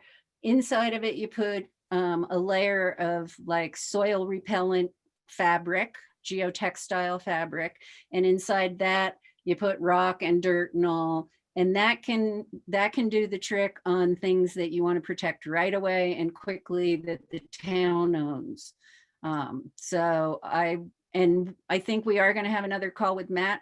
Deborah, is that right? We were talking about it to talk through his placement of stuff and think about some of those ideas. But Okay. yeah, as soon as you could get that stuff done, I would be doing that right away. Yeah, Right. and the only other thing I would add is just again, know what the threshold is for your intakes. So I know, like, let's say at Strontia Springs, our turbidity threshold is higher than Aurora Water, who gets water from the same place. And so just knowing what those thresholds are for your system, that's really important. Okay. Thank you. Thanks, Paula. Charlie.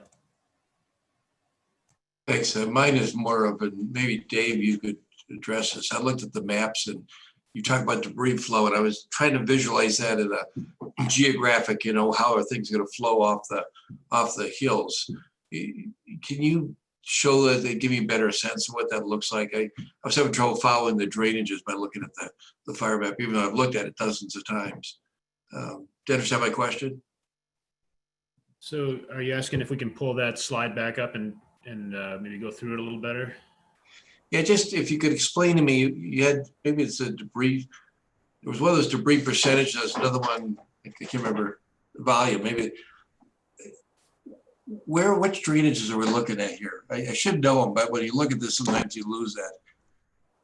Yeah, and it on this map, it's kind of truncated too. On the left side there, you see the very left edge is the west face of the bottom end of No Name Creek with those, I think it's mostly orange color. Yeah. And then the red that Carol had highlighted during her description of this map, just to the right of that is the east face of Grizzly Creek, down below the water intake. So out of harm's way from the municipal water standpoint, but still obviously right above, I think, isn't that a kind of rest area, pull off right below that drainage? So yeah, those are all little kind of side tributary draws to main stem Grizzly Creek. So yeah, what the USGS did and what the Forest Service did too is subdivide out a lot of these larger watersheds into these smaller kind of draws on the sides of the channel that are dropping in. And in other cases, especially further east or to the right on this map, they're larger watersheds. Now, I think, why did they split out a lot of the smaller ones on Grizzly and No Name? Probably because it was the municipal watershed. The larger drainages that weren't subdivided elsewhere in the map, I think they looked at more as well. The main risk is probably down at the bottom there. And so we aren't as worried about what's happening with it, the little individual side drainages. Does that make any sense? Kind of. So what they're gonna do is up the big, look at the large red area to the east of the drainage you first talked about, No Name and Grizzly. That area. The flow from that is going to go where? The debris flow. Where's it? Well, that's a couple. It's kind of, some of these maps aren't. I wonder if you could go back to the hydrology map that I had up, where the boundaries of the watershed are a little more visible. That big red blob you showed there, or you were pointing at, Charlie, was a couple of kind of larger south or north to south watersheds that both drain down right onto the interstate. And so that map kind of shows them split out a little better, but then of course doesn't have the debris flow information. But I think I could look at it one to one. So yeah, that could, if you explain it here, I think that would help. So yeah, I think the one, looks like it's Wagon Gulch on the north side of the river, the larger red colored one. That would correspond with part of that red blob you were talking about on the debris flow map. And yeah, that drops right down on the interstate. So this one. Yeah. And No Name comes in right over in this area. But all of this face area drains into here. So that's why No Name could see significant activity, because you have a whole lot of face drainages coming down into the drainage. And that's an area that that entire area could get hit with a storm in one event up along this ridge between No Name and Grizzly and send a boatload of stuff down in both directions. Okay. Thank you. That helps. I appreciate it. That's all I had. Rick Voorhees. What a dynamite presentation. It's nice to hear scientists talk about the future, and grim as it may be. My comment is, and Deborah could probably speak to this far better than I, but there's a citizen coalition that's coming together to help with revegetation and looking at riparian areas. And I can't thank those people enough, but I don't know a lot about their progress. And this is the kind of thing that I don't know, maybe they've seen this already, or that we could get a copy of it and give to them. So I guess I maybe ask Deborah if she has any insight there. We have Jen set up the first meeting, I believe, for the 16th of September. We invited everybody who has said yes to attend this presentation. I do believe some people are already watching it. Yes.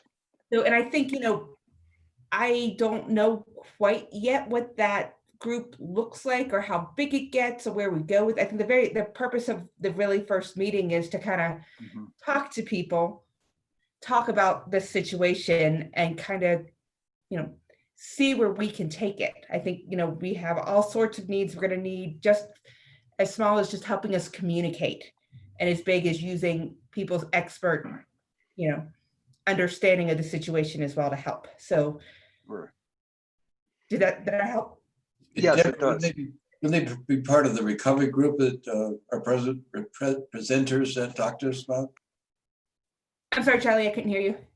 When that coalition Rick's talking about, they would be part of the recovery group that we need to put together. Yes. Thank you. Yeah. So, and if you if you have the Middle Colorado Watershed Group there working and Eagle River already, you know, having representatives from groups like that on your recovery committee.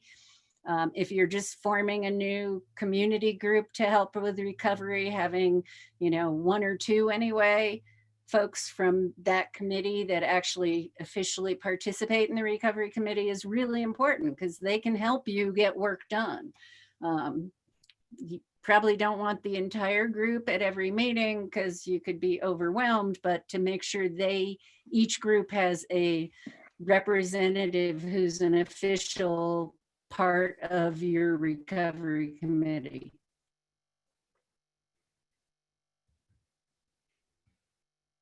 Great. And I All think right. Deborah has sent us an invitation to that meeting also on the 16th.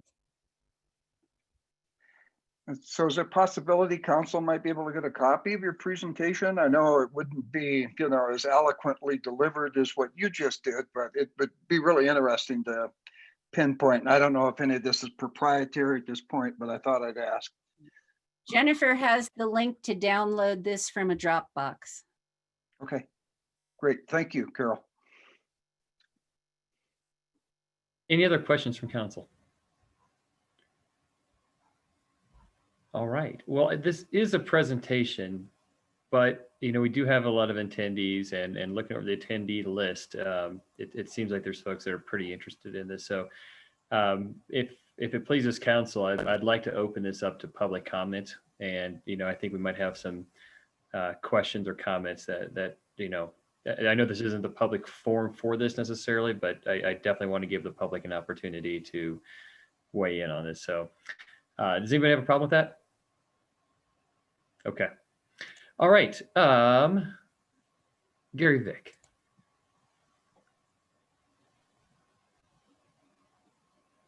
Hi, my name is Gary Vick at 614 Cowden in Glenwood. And I had a question for the presenters. I thought it was a terrific presentation, but do you happen to remember the debris flow map from the CHRISTINA event, how that might have compared to what we're seeing in No Name and Grizzly? My concern is that, you know, hopefully No Name and Grizzly don't look that bad, so we won't really expect 23,000 CFS coming down No Name, because that's the peak flow rate of the Colorado River during runoff.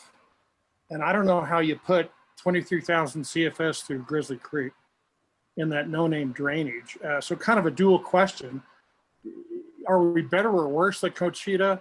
And how in the world would you put that much CFS through No Name?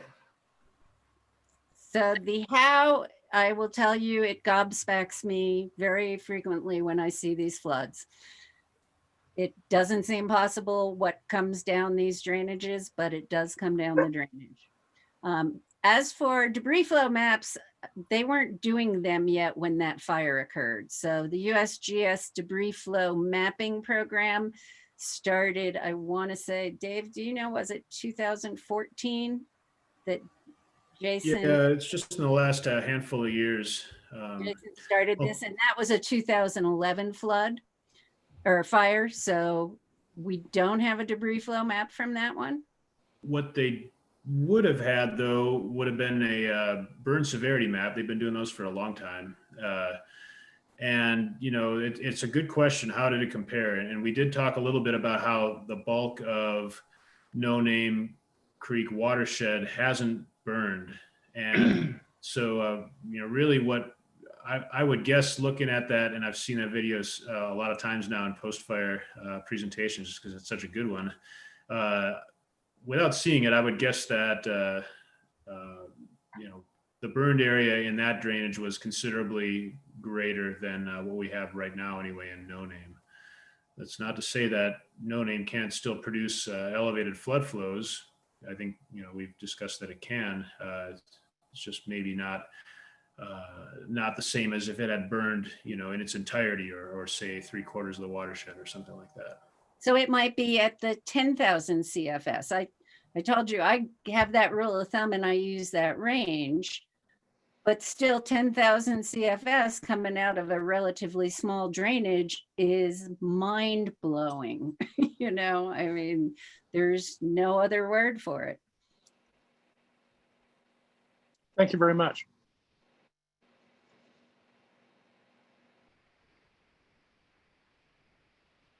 Thanks, Gary. Andy Mueller. Yeah, hi. Thank you, Jonathan. I appreciate it. Andy Mueller with the Colorado River District. I just want to thank the presenters. I think they did a fantastic job of describing the potential of what we have coming at us as a community. And, you know, I want to say that I think it's really important that the community recognize the severity of the long-term issues and be prepared for them. And I think Carol, as grim as she may be, is accurate. And I think it's really important. I think the city staff has been incredibly proactive so far in reaching out to regional, local, and state, federal agencies. And I know that we have been working with Deborah and the staff to help with connections with the federal government and also with the CWCB and others of the state.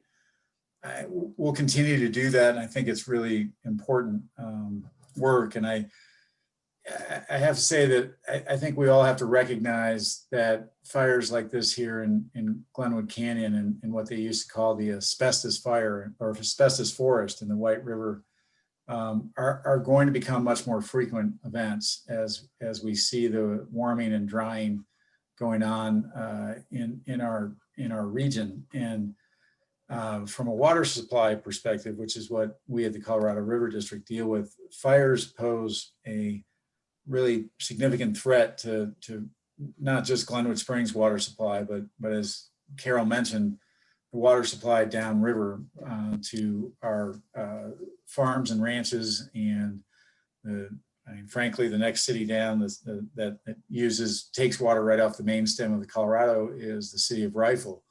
They have a brand new treatment facility. They just switched over to taking water out of the main stem of the Colorado River. They need to be prepared as well as Glenwood for these significant debris flows and the nutrient loading and all that goes along with it. I think as a community, I'm excited that the city is already working on the recovery team and working on gathering these assets. I want to say that the River District will pledge everything we have to help the city. Many people are aware that like many rural-based districts, our fund is a property-based fund, our revenues.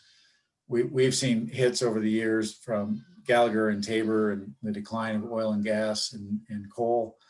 But we are trying to step up and help because we see these issues, the ones that Glenwood is facing now and in the next 5 to 6 years, 7 years, as really what our future looks like and within our 15 county district.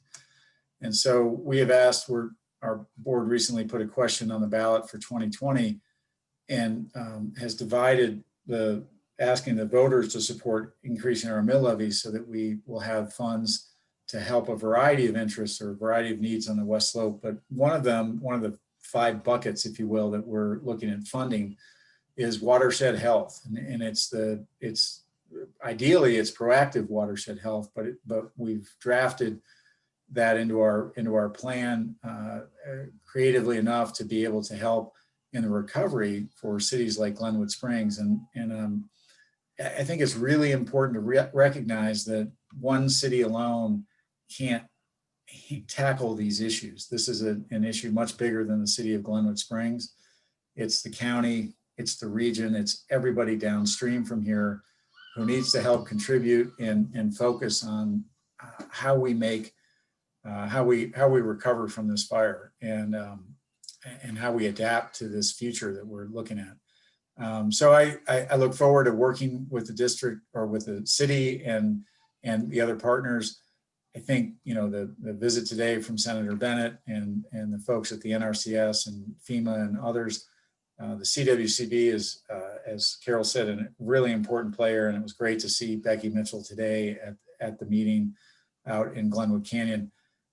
we need to continue to work on those issues. And I think I just want to let the city council know that the River District is here to help, and we look at these issues very seriously, and look forward to working with you all to make to really mitigate the severe impacts that Carol outlined. And I think there's a lot we can do in the next 12 months that will hopefully help us stem some of the worst of the issues. But thank you. And I think you've got a great city staff who's already on top of this, and having seen other municipalities, you guys are light years ahead, and we really appreciate that. So thank you. And thank you everyone for the work you're doing on this fire. Thanks, Andy. And you bring up a really great point, and I don't think I know enough of what the Colorado River District does, and I'm not that informed. It's going to be on all of our ballots this fall to contemplate potentially a mill levy increase. And I think, for Glenwood, this is really top of mind. So, Deborah or anybody else, I think it's important if you'd be willing, or maybe get your board president, Dave Merritt, former city councilor, to come and present to us what this mill levy means, what it's about, what it could do. And I think just what it means to the community, because I don't think there's a lot of understanding, but we are primed to understand right now. So if no one else has an objection to that, I'd like to see if we can put maybe Andy on the next agenda. Cool. Get some thumbs up there from at least the people I can see. Is there anybody else? And thank you very much for that, Andy. I really appreciate that. Is there anybody else from the audience, from the public? That's what it is. Joel Shoot, you're up. Hey guys, Joel Shoot, 111 2nd Street. I realize the debris flow problem is pretty serious. I was just had a question. I'm interested on, they've dumped quite a bit of slurry up there. Is, the volume of slurry being run off the mountain negligible compared to how much debris flow will actually happen, or is that a danger to water quality as well by itself? It is a nutrient. It's basically a night slurry. So it does put some more nutrients into the water, but in the big scheme of things, it's a negligible impact compared to the impact of the fire itself. Sure. Okay. Cool. Yeah, and maybe adding to that, a lot of that stuff will end up binding up with soil and other material out there on the landscape to render it more or less inert. So the longer it takes before that stuff gets washed down, the lower the impact as well.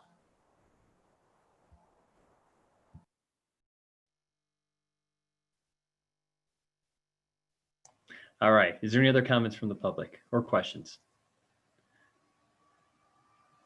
Mr. Mayor, I just wanted to apologize. I'm having that internet problem that occurs at 8 o'clock every Thursday. Sorry. All right. No worries. All right, everybody. Thank you very much, Dave, Carol, Catherine. We just really appreciate you guys presenting before us. Maybe you can come back in a couple of years and tell us how amazing it actually turned out to be, and how all these things were unfounded, and awesome jobs, securing our future. Well, I want to reiterate, your staff is in front of this, and so often communities are not. So you guys need to give out gold stars to your staff. You're way ahead, as Andy said, from where you would have been if they weren't hopping on this right away. Thank you very much for that, Carol. All right. Thank you very much, guys. If anybody from council has any other questions, I think we have your contact information, and hopefully we can get an update here, maybe sometime this winter or this spring on this. So I guess we will move on. Does anybody need to take from council? We've been here almost 2 hours. We'd like to take a 5-minute break? 5-minute break it is. Let's call it 6 and get back at 8:05. Bye. Goodbye. Thank you.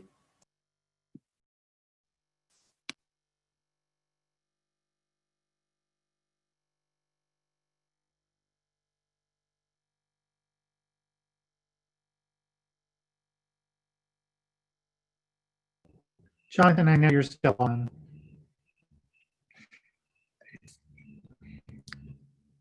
If my video cuts off, I'll email you. Thanks.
JG, did you get my email? I did. So if it's a problem, I don't know what to do, but I'll figure it out. I could go down to the city or my office. Yeah, are you wanting to do that now, Tony, or just Well, in the it seems future? much better now. It was when Mr. Mueller was talking, you could hear him. He kept breaking up, and then it kicked me off 3 times. Oh, So, okay. It wasn't me. It I'll- wasn't me. I know. I turned something off and switched the router, so hopefully that worked. But I think at Thursday night at 8 o'clock, someone next door gets on the internet. That stupid Comcast. I'm just kidding. All right. You need to quit giving people your Wi-Fi password, Tony. Yeah, I know. But they all asked for it. The homeless know. people. So And nice. Shelley said to do it. We could table the next agenda item till a later date and then put it on earlier, Tony. If that's I'm fine with that. You should. All right, let's call us back. We're Okay, I'll email you if there's a problem. all right. Everybody rested and ready to proceed? All right. Our next agenda item is item number 11. Wow. Okay. This is a continuation of ordinance number 21, series of 2020. This is our riparian setback. We are still on the first reading. So I believe, Charlie, Mr. Robert's Rules of Orders, I think we're going to need a motion to bring it off the table, or help me through the motions to get it back into conversation. Sorry, I had to find my unmute button. Usually I can hit my pause bar, my space bar. No, I think that you called it right earlier. I think that what's back on the table now, because it was tabled at tonight's meeting, is Tony's motion. So I think that's where we are from a parliamentary point of view. Right. So if I may, Mr. Mayor, in front of you in the packet, you have a color-coded ordinance with everybody's various changes. So for simplicity's sake, the motion that is on the table is Tony's changes, which I believe are coded red in the ordinance. So that's the motion that you were set to take a vote on when Charlie intervened the last time. My suggestion would be is that you take a vote on that motion so that we can kind of clear the table. Either it gets adopted or it clears the table and you guys can have a different discussion. Okay. And Paul, your hand is up. Do you have a question? Yes, I'd like to know if listening to all the science that we've just heard and realizing how we have to protect our waters, that I'd like to see us pull this back to 20%, but I would propose an amendment to the motion that Tony has to changing it to 25% and removing the additional addendum of greater than a continuous area along the river or the stream bank that is up to 35 feet long and as wide as reasonably necessary to access and use the area along the river or stream. So I'd like to propose that and see if willing to make that amendment. Paula, would you consider 90% or 10% for everything but residential and 50% for residential? No, I think that the purpose of this is to protect our waters. And so I'm trying to work on that angle of what we can do to protect our riparian habitat to make sure our waters are safe across the board, whether they're a city or a business or residential. And I feel that since all the citizens who currently have property on the river will keep their non-conforming status right now, that going with the 25% would still protect us all. I thought you said, did you say 20 or 25? I'm sorry, I didn't hear you. I said 25%. I'd like to see it at 20%, but I'm proposing if you'll amend it to 25% and remove the continuous area that is up to 35 feet long, as wide as reasonably necessary.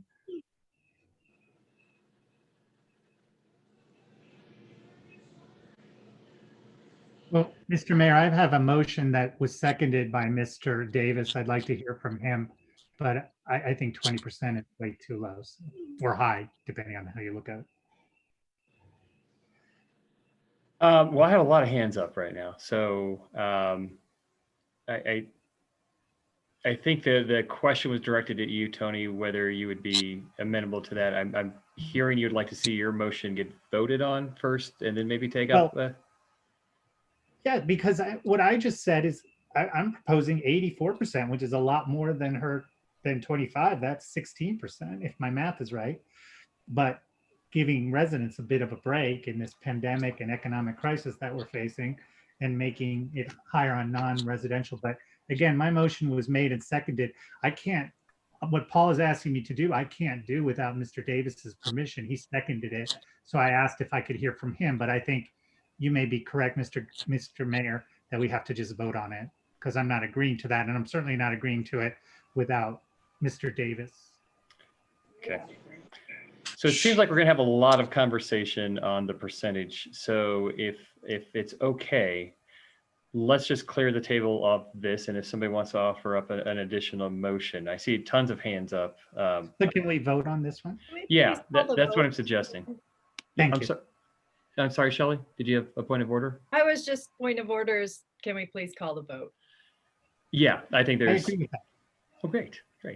All right, Catherine, can you take the call the vote, call the question? There we go. Eric, can we just restate? I mean, just so I understand, I think I know what the motion is, but can we just be clear on what we're voting on? So Yeah, that it's also clear? Yeah, certainly, Charlie. A yes vote would be to adopt on first reading the ordinance in front of you with the changes noted in red, which are Tony's changes as he proposed at the last meeting before it was tabled. Without any of the additional changes, right? No, it's just Tony's changes in red. That's it. That's the motion on the table. Excuse me for being dumb, but I'm going to be dumb for a minute because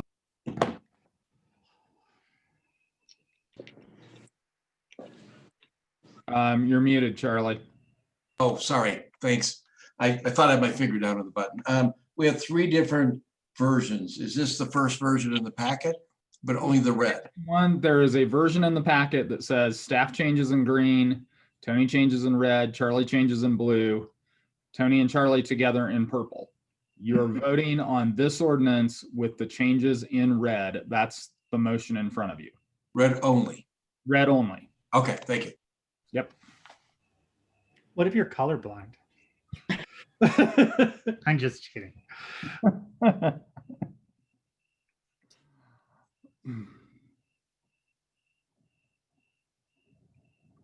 Mr. Mayor. Oh, I asked Catherine to call the question. I'm sorry. I thought I was waiting on Catherine. Catherine, can you call the question? Sure. Godus, No. Step, No. Davis, I'm going to say yes, but I think this deserves a lot more conversation. Voorhees, Rick, you're on mute, buddy. No. Hershey, Yes. Cope, No. Willman. No. Okay. Motion fails. Am I right, Carl? So as it stands, and jump in if my understanding is incorrect, right now, what we have at this point, since that motion has failed, is we, a month ago, had that number at 20% that we voted on. So that's where we stand right now.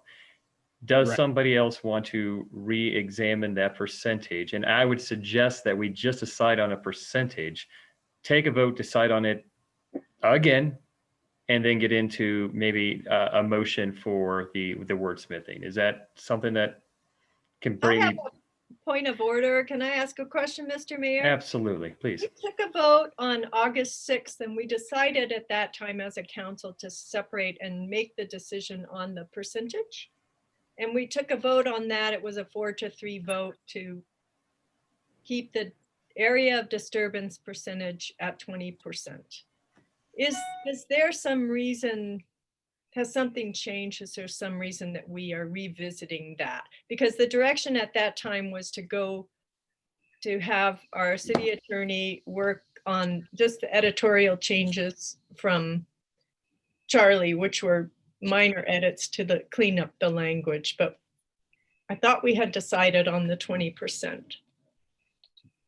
And I think, Shelley, we did, but we're still on first reading. So I think if, a motion passes, I mean, I personally wish we could take a vote and go with it and not have it drag out months. But if we need to re-examine it, I think it's the will of the majority of council to re-examine that. So if that's, I see a lot of hands up. Rick. Here, just point of order. I see now self-appointed parliamentarian. If you looked at the rules of procedure I set out, technically you have a 20% vote. Carl can correct me if I'm wrong. And if you want to reconsider the 20%, somebody that voted for the 20% has to file a motion to reconsider. And Mr. Hanlon can correct me if I'm wrong, but that's certainly what I'm trying to set up in the rules of procedure that I'm asking to. Yeah, I mean, I think that, Charlie, I think if you strictly read Robert's Rules of Order, that might be true, although that actually is related to a motion to reconsider within the same legislative session, which we're not in because it was a prior meeting. I'm taking this as we still are on first reading. So I would love for you guys to pick a color along with green, the changes you directed us to have. And move forward with that, but that's not my call. Okay, so I called on Rick. Yes. Go for it, Rick. We did have a vote, and that was 2 meetings ago. And our direction to staff was to incorporate the word changes suggested by Charlie and the word changes suggested by Tony into one document. And that's why it's color coded. Our staff, I think, put a lot of work into taking that input and coming forth with a document that works. And so I would like to make a motion that we accept the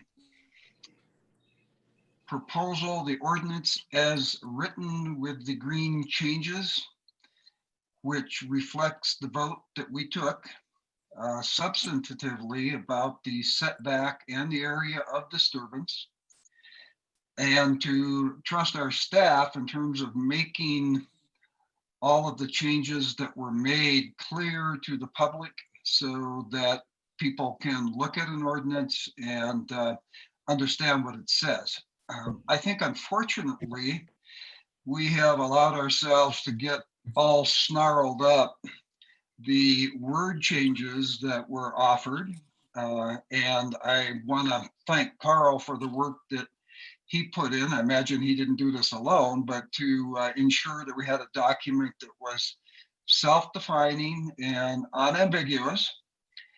And so I think that we ought to go with the horse that we rode in on and quit offering suggestions. I think that we could do that on second reading if there are language choices that defy Carl's command of logic, that we could make them on second reading. But my suggestion would be that tonight that we adopt the resolution as written with the staff's green highlighting and take a vote on that.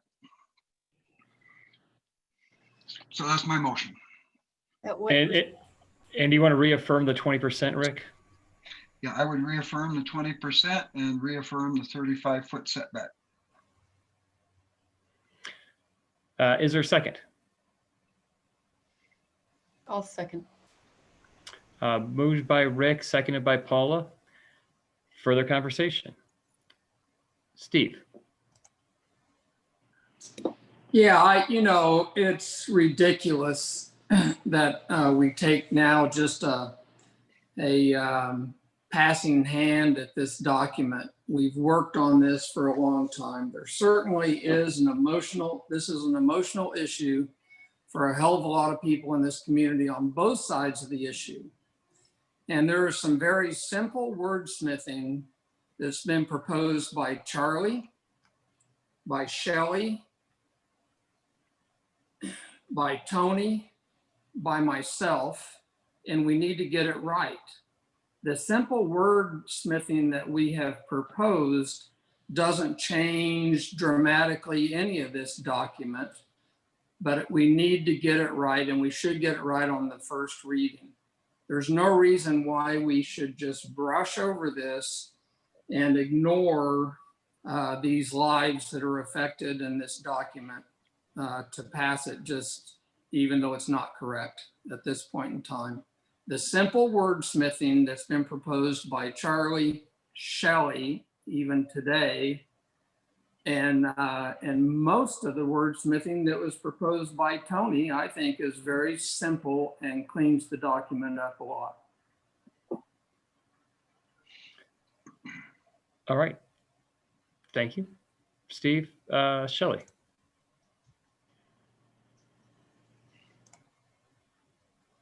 Nope, you're muted. Okay, thank you.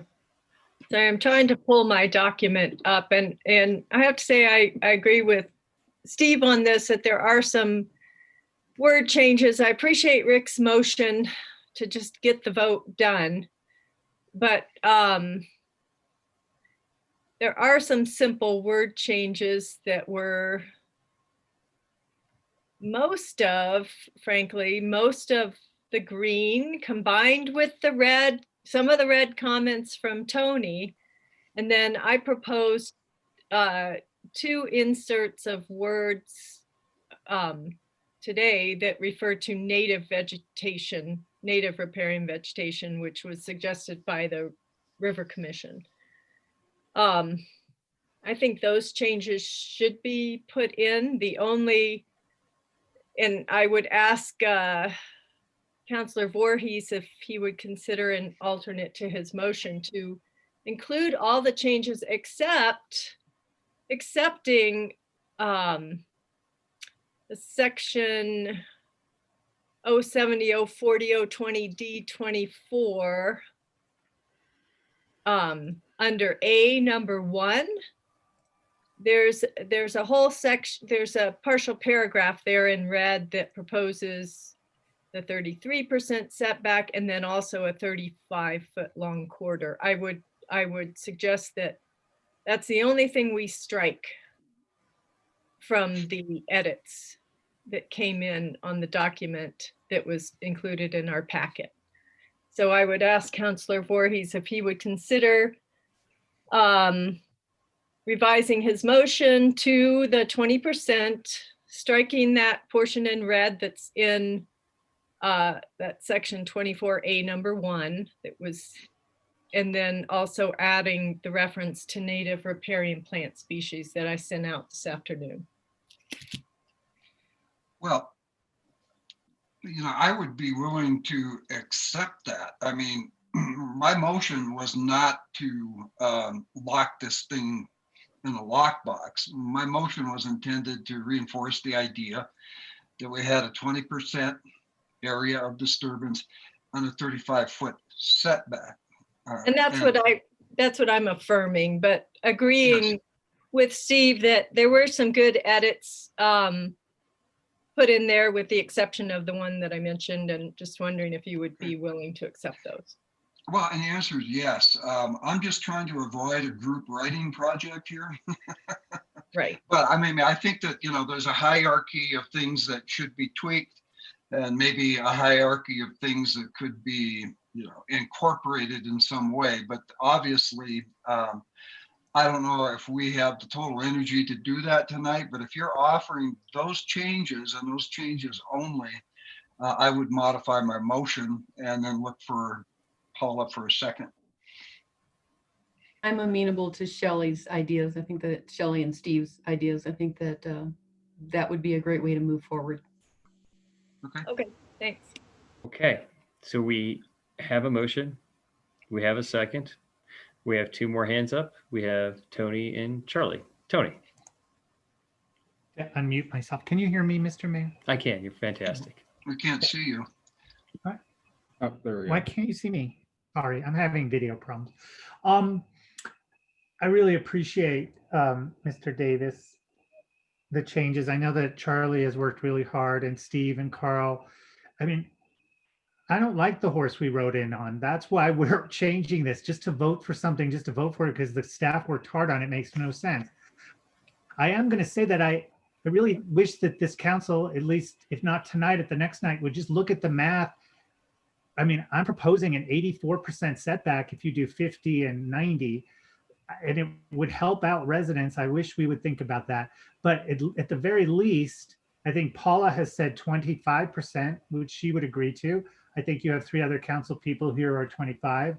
So let's do that. And with Steve's changes, Charlie's changes, Carl's changes, and my changes, that I think Mr. Voorhees has just agreed to sort of incorporate that language to make it a better ordinance. We're not trying to do bad things. I think staff came up with some ideas that was driven by some interest groups, and now we've looked at it and taken public comment, and that's how the legislative process works. You know, it is sausages. It's not pleasant to watch them being made, but they are good. And hopefully we make some good sausages tonight. Just don't watch us do it. And I think the process is working, and that's why why we have a first and second reading. So I would support this with different percentages, but certainly with that language. Thank you. Thanks, Tony. Charlie. Whoops. Oh, and Charlie did a lot of work too. I'm sorry. Shelley, I did not see your changes. I've been in court since about 1 o'clock this afternoon, but I'm looking at them right now. And in 070-010-070B, the section 2, you said you took out other appropriate, you put native riparian. In this, just a I don't understand question. What's the difference between other appropriate and native riparian? Isn't native riparian more restrictive? You're muted, Shelley. Yeah, sorry, apologize. Native is, and native speaks to the native species that grow in this area and are native to the river sides, as opposed to other appropriate could be, you know, someone might deem any other plant species appropriate, whether or not it's native to the river. But our rivers, the whole point kind of is of the ordinance is to keep the riparian areas native and natural to support the health of the river that's conforms to the natural environment of this area, as opposed to bringing in some other species. So that's just clarifying that issue. So native, or quote unquote, as you use the word, local riparian versus maybe riparian that may be good in eastern Colorado. Right, like tamarask or something. Right. That someone That answered my question. Right. That's all I had. Thank you. Okay. All right. Oops, Mr. Mayor, I'm sorry. I tend to agree. I think the percentage should be higher. I lost that vote. I was one of the people who lost that vote a few weeks ago, and you know, in the nature of that, I think we need this ordinance. So I'm going to vote in favor of this. Although I think the percentage ought to be higher, but I want to state that for the record. And we'll have a second reading. That I hope we don't have to do this at the second reading, but I appreciate that, Charlie. I'll just give my comments and then we'll go back for a second round. Steve, I see your hand. I think, you know, I appreciate, I was just at the last meeting, you know, I was just anxious to get us off first reading. And so I was like, let's just get this done. Let's just get this done. And, you know, thanks, Carl, for, you know, redirecting that into the public process. And I think part of this is there's just a lot of interest in this community on that. And that is reflective in we're a river town, and we just had an hour-plus meeting on our rivers and the flooding and how these things can completely go sideways. And honestly, after that meeting, I'm more at 10%, but I also would want to honor the last percentage as well as this. And so I'm fine with 20%. That being said, you know, there is public here, but the public that's here thought that we were taking a vote on 20%, and we are right now. So I think if it's anything different than 20%, I am loath to have public comment again.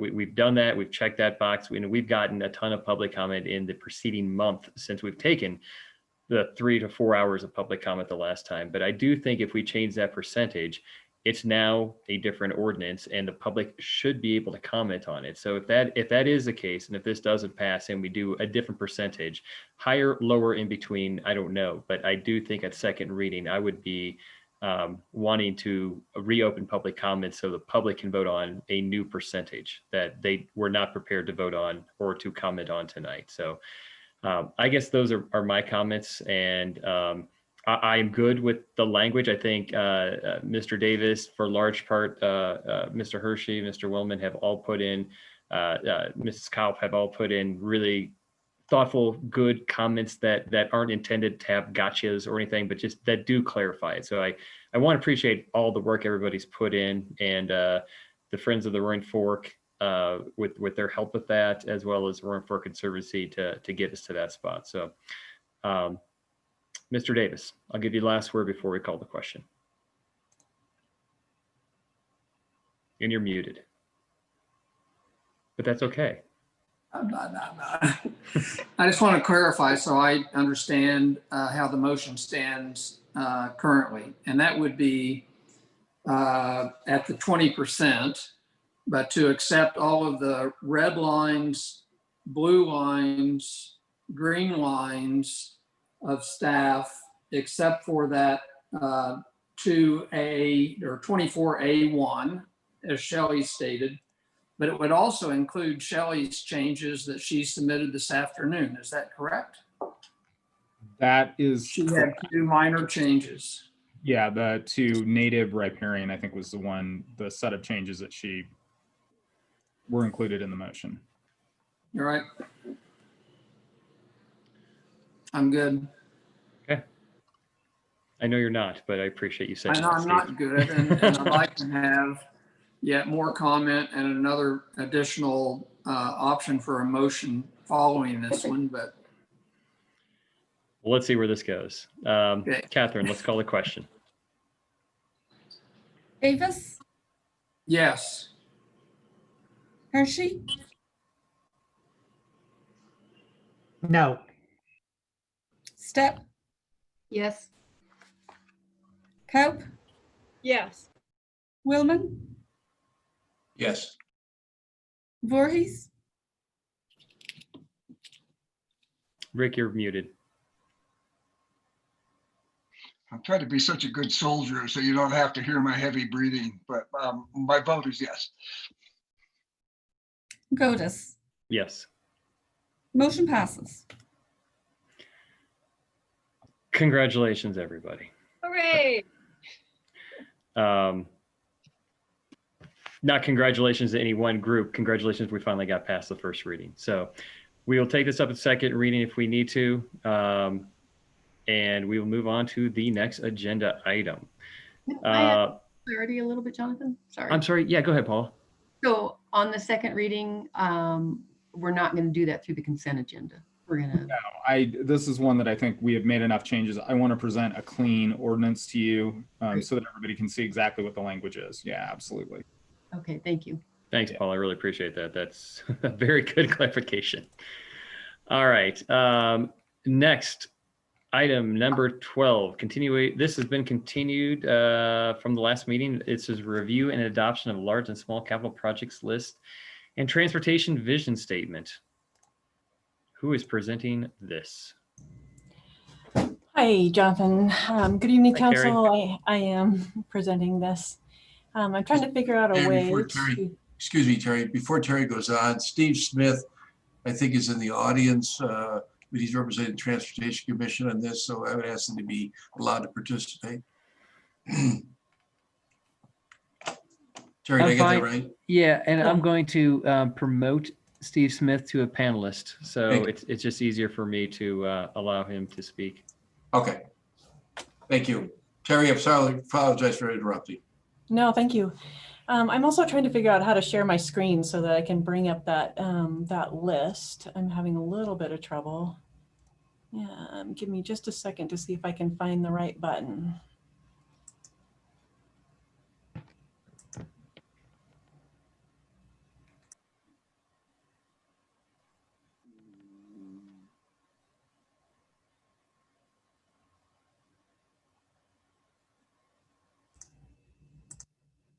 would note that while Terry's looking for the Steve has spent a lot of time working on this list and presenting various options to the Transportation Commission. I want to appreciate all the time and efforts he's put into it. It really has been extraordinary. Oh, goodness. I'm having trouble with finding the right button. Alyssa, are you out there? Can you help me? I like that expression of bewilderment on Terry's face because I haven't seen that often. Yeah. Oh, goodness. I've done this so many times, and why isn't it working? Why don't I see it?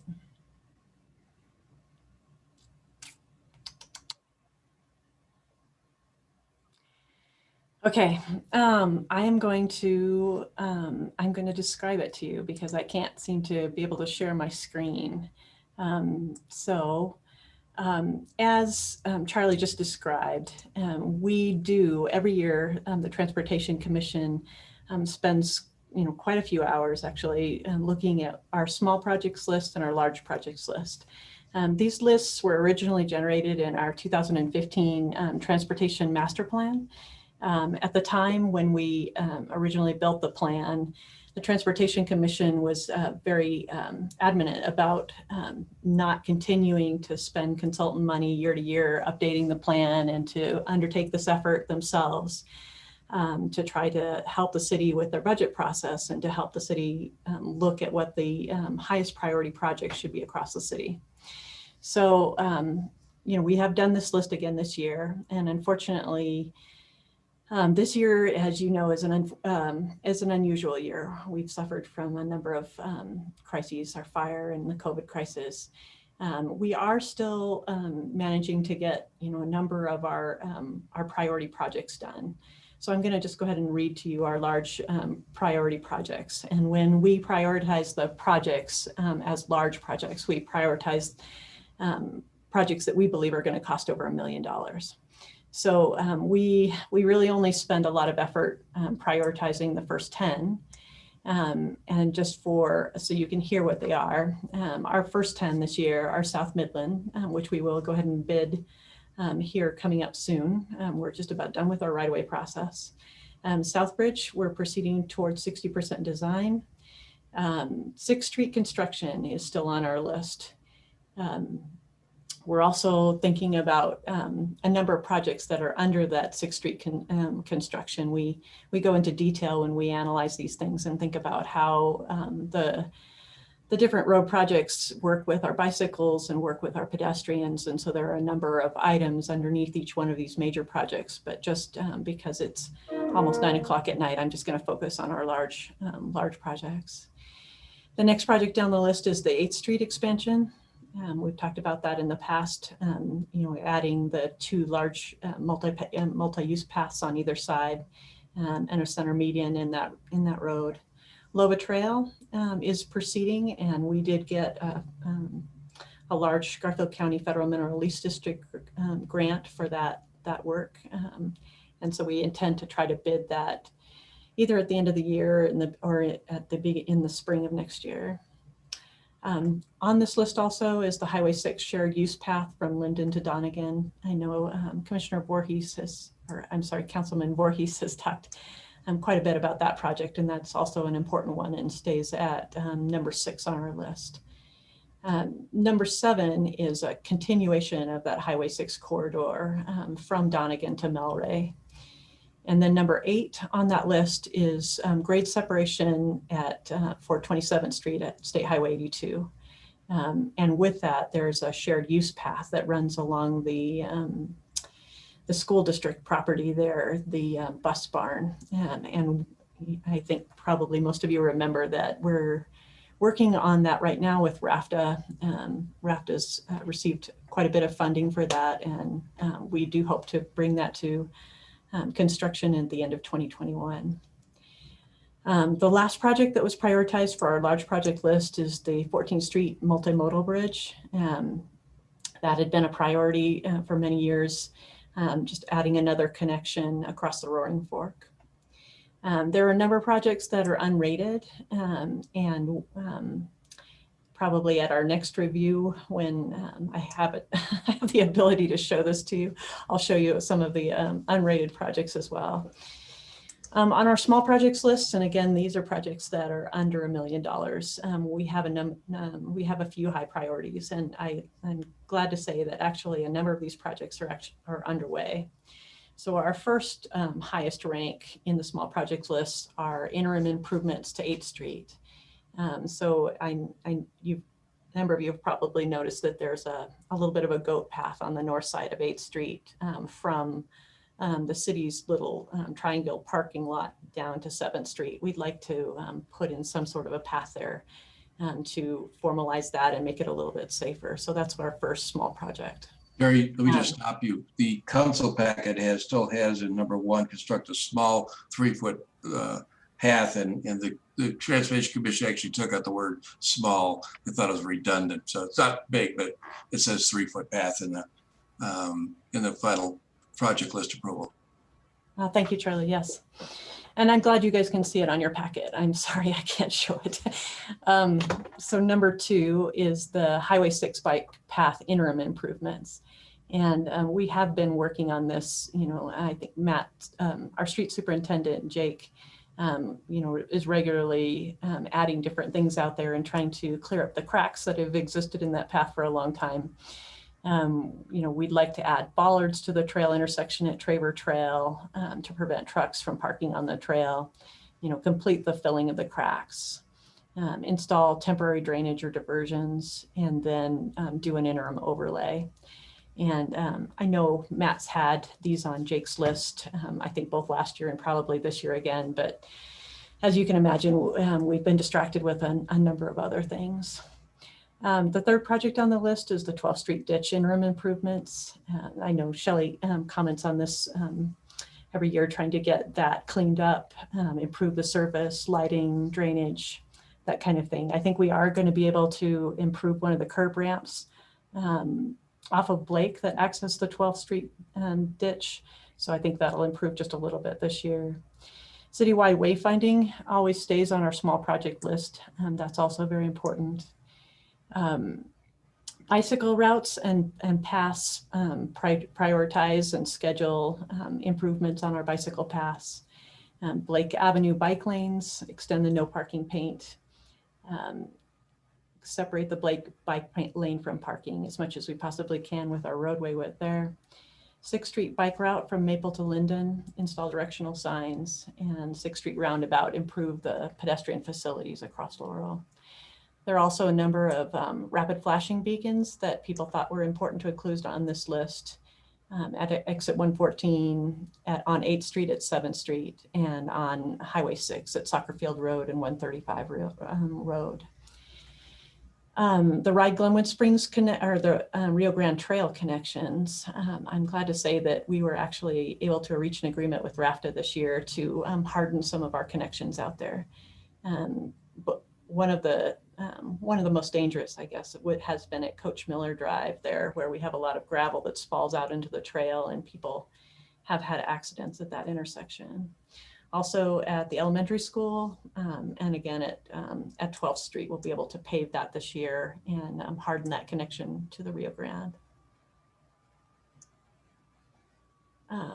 There are a number of other small projects, the Blake Avenue sidewalk improvements, Coach Miller Drive, adding a sidewalk along the school property there, and hardening the Coach Miller Drive parking, which I also think we'll be able to get to this year. We have, as of number 10 on our list, is the South Blake Avenue improvements and facilities.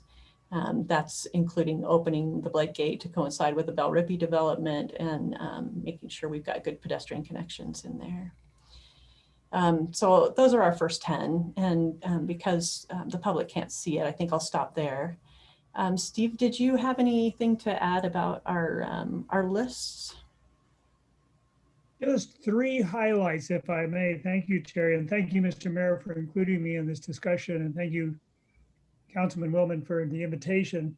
The 3 highlights are included in what Terry outlined, but they are that this basically is an updated recommendation from the Transportation Commission, which is now a normal process. The second highlight is those additional details. Terry was citing some specifics within some of those high priorities. The logic from the commission was that some of these projects have been on these big lists for several years, and sometimes they feel a little daunting just because they're big or because they're expensive, even within the small projects list. So our thought was to put some bite-sized pieces that could be, and suggest a priority sequence of those incremental bits within a single priority project. We recognize that in the best of financial years, only a few projects can be undertaken. And this year in particular, the city's finances are constrained overall, including on these capital projects. So we're hoping that this taking incremental bites of the elephant will advance any one of these priority projects, even if it's not fully completed within 1 year. The third highlight is that we really put a lot of discussion and emphasis on 6th Street and 8th Street. They show up in several different ways. The 6th Street priority ranking in the large projects, again, uses that technique of trying to break it up into pieces, because a $3 or $4 million project feels really overwhelming and it's hard to get started. But if one block could be done, if one set of signs can be done, if one curb cut can be improved, then that increment feels like progress and makes it more affordable year to year, we think. For 8th Street, as you all know, that there's been a dramatic increase in motor traffic and bicycle and pedestrian activity along that street since it was opened through as part of the Grand Avenue Bridge reconstruction bypass arrangement. So we've got the small projects components for 8th Street that get something done soon to help people move around there safely. And then we've begun a discussion for a kind of more of a comprehensive look under large projects at the whole 8th Street corridor from basically from Pitkin to Midland, to see what various improvements or adjustments or additions might help keep everybody moving through there and keep everybody safe. So with those three highlights, I think Terry really covered the substance of it, and we are very pleased to respond to any questions or instructions that the council has for the commission. All right, question. Am I up? Okay, yes, I'm not muted. Questions, Charlie? More of a statement, and is that also included, and Harry didn't address, but in March, after again much debate, the Transportation Commission adopted a vision statement in deference to Mr. Voorhees, Councilman Voorhees. I think that what they're really looking for is, overall direction they should take. Once questions are done, I would like to make a motion to approve all three of these, but I just want to make a comment. I don't think I had a chance to look at it, but you might have questions on that, and Steve or Terry might be able to answer those questions. Any other questions for either Terry or Steve? Paula. Terry, on the small projects list, number 10 is the South Lake Avenue improvements. Is that, when you say number 10, is it that far down on the list, since we already have council motion and movement towards opening that sooner?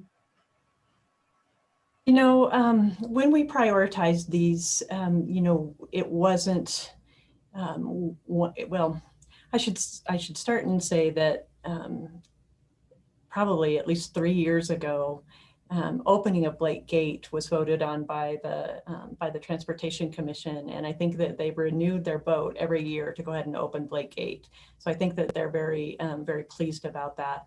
But the project itself, doing the pedestrian improvements, we didn't re-rank it. We have talked a little bit about it, and we have talked about the community meeting that we're planning to have, and invited the Transportation Commission to hear that meeting and then to have a discussion about it. But we didn't re-rank it and put it higher. Perhaps we should have.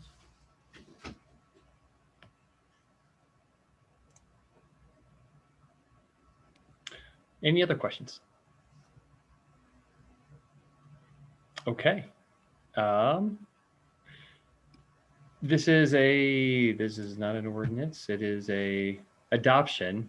So I don't believe we would. Oh, Rick, go ahead. You're muted, Rick.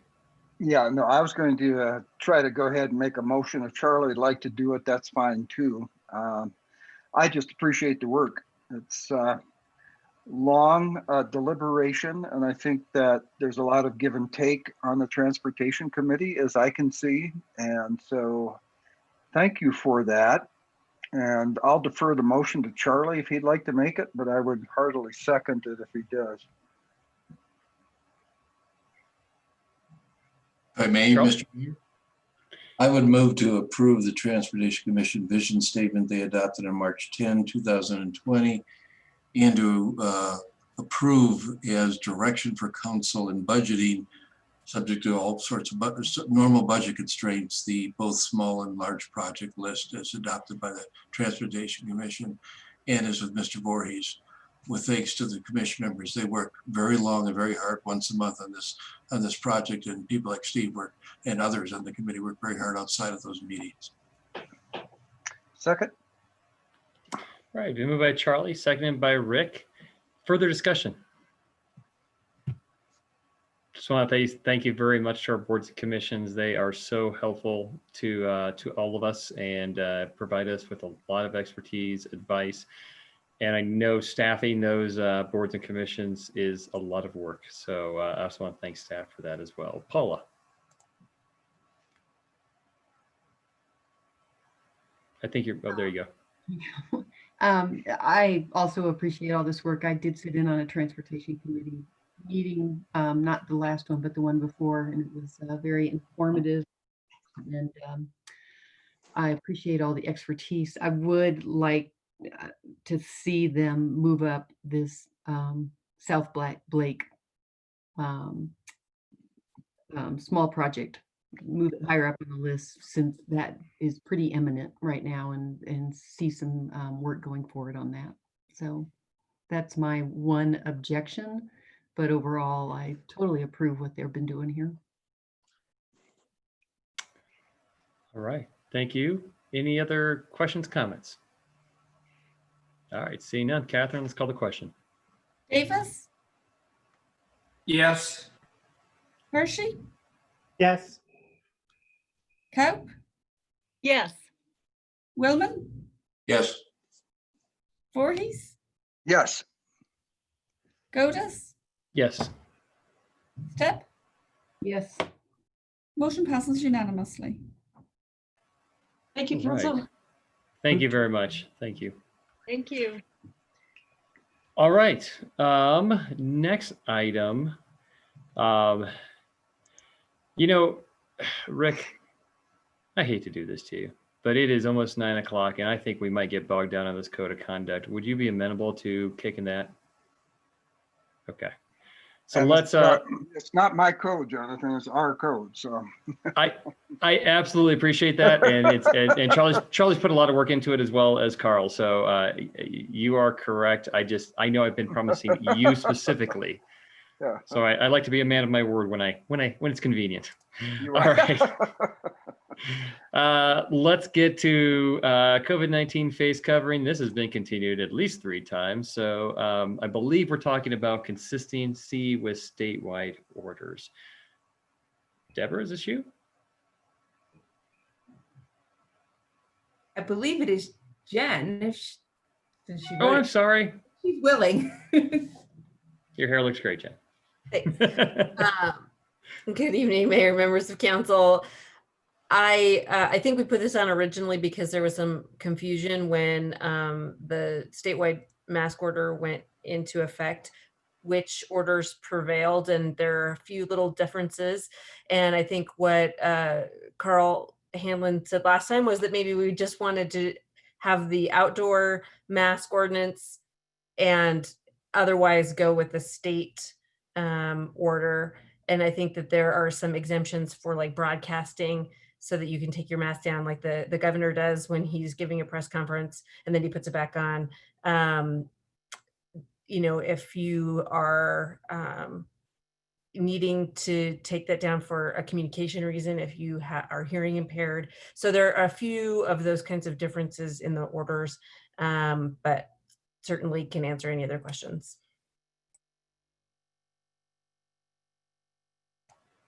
Paula.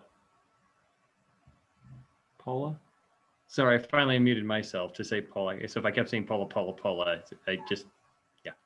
Got it. Jen, the one thing I saw that was kind of standing out on this was the exemption for persons under the age of 2. Are we moving that to under the age of 10? And I only say that because I recently hung around with a 2-year-old who I know would never wear a mask. I think that is what maybe Carl was suggesting, that we just come into line with the governor's order. But I think some of the other issues where it's, you know, what does it mean in what's a public space in an office versus what our order says versus what the state order says. So it's some of those, if people are really looking at it closely, it can get confusing, but it's up to you guys on all of these items. Right, and that's why I suggested just that, you know, we have a relatively complete state order at this point that most of us, like I would say, our business probably tends to look more at the state order for guidance and the state guidance materials that are out there. And so that's just as an example why we felt like maybe it's time to move to that and maintaining those outside with the caveat that you guys have some the downtown area and some outside areas, primarily that downtown area that is a little different, but maybe just limiting it. Our changes to that and then consistency with the state for all other purposes. Thank you. Just wanted clarity on that, seeing that stand out. And I can find that it's complicated for staff too when we're trying to interpret what the state order is as opposed to our order, even for like recreation programming. So there is something to be said for consistency. All right, Tony. Am I unmuted? Okay. You are. I don't know if any of you saw what happened at the commission Tony, meeting Monday. Tony, I'm sorry, but I just see your forehead. Is there any way you can just turn your monitor down? Just. Oh, no, I can't see. Because it fell off this. Wait, hold on.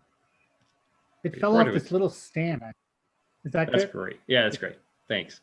Now I forgot what I was going to say, but I certainly think that our ordinance should be consistent with the governor's order. There was a group of people, I was just going to say on Monday, a very small group of people protesting masks and saying nonsense about COVID and stuff.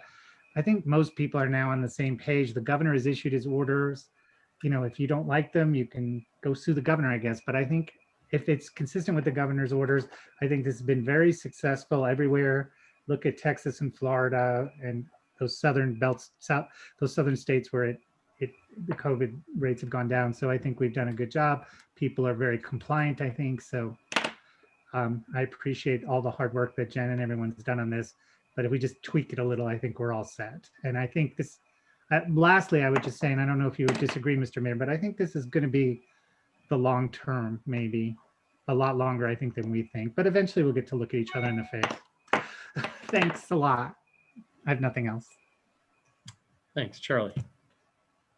A question and then maybe a comment. Deborah, are we still having the security people downtown? I believe so. I don't think we've told them to go away. Okay, I haven't been down there at the times that they're out recently, so I didn't know.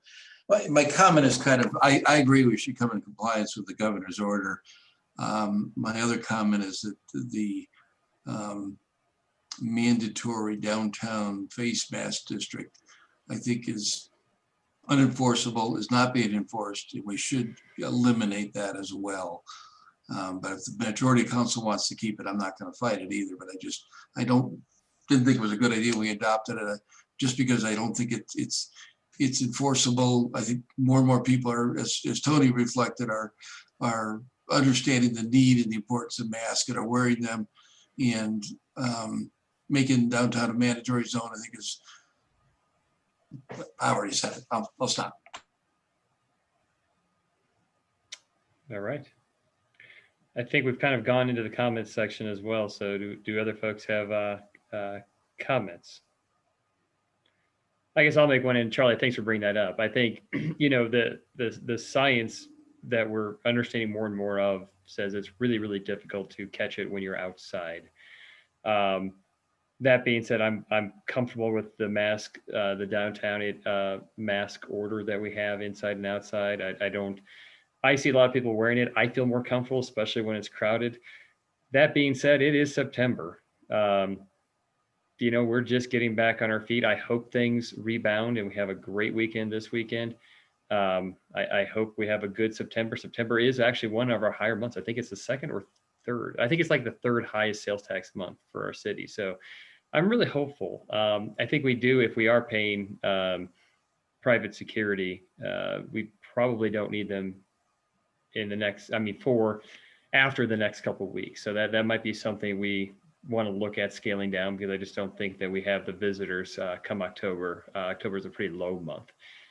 So there's that. And I guess if this council decides not to do a downtown face mask ordinance, then I think that'd be even one less reason to have them, because I think it's kind of a dual purpose for vagrancy as well as the face mask ordinance. So I guess my comments are, I'm fine with the downtown face mask order still. And I'm fine with security for the next 3 weekends. But I think after that, I would be more okay with both those, re-examining both of those decisions. I'm fine with making our masks consistent with the state. I think that makes a lot of sense, just administratively. I did talk to Teresa Hamilton, who's with the RE2 school district today, and they are making, they're fully in school. Not fully, sorry, they're in school. They have 3,800 students in RE2 that are in school and 800 that are online. And the 3,800, even the kindergartners are wearing the face masks. And she says they're having absolutely no problems at all. And so I know I am loath to get involved in any school business as another governing body that we don't have authority over in almost all cases. And I don't know where I want to go with this or what I want to do with it. So, I'm not too worried. I don't think we have to make a decision now, but I guess just having 2 children that are in school, especially a 5th grader, I'm not very comfortable with her going back to school without face masks in her school. And I probably need to take that up with my school board, actually, now that I'm talking through it. So thank you, everybody, for allowing me that cathartic moment. Any other comments or questions? All right. So does somebody want to make a motion to make our face mask consistent with the state? I would make that motion. If not, what are some exceptions? Okay. So Tony, I would make that motion, Mr. Godis, including keeping that downtown face mask order in place, which I think goes a little bit beyond the governor's order, and the security thing. Thanks. Sure. I'll second that. Been moved by Tony, seconded by Paula. You have your hand up, Paula. Was that for the second, or do you have additional comments? I was going to make the motion, but. Oh, okay. Oh, sorry. I wasn't quick enough there. I'm sorry. All right. I don't see any other hands up.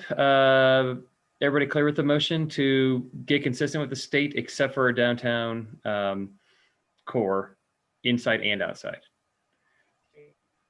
Yep. Okay. Catherine, let's call the question. Deb, Yes. Godis, Yes. Voorhees, Yes. Willman,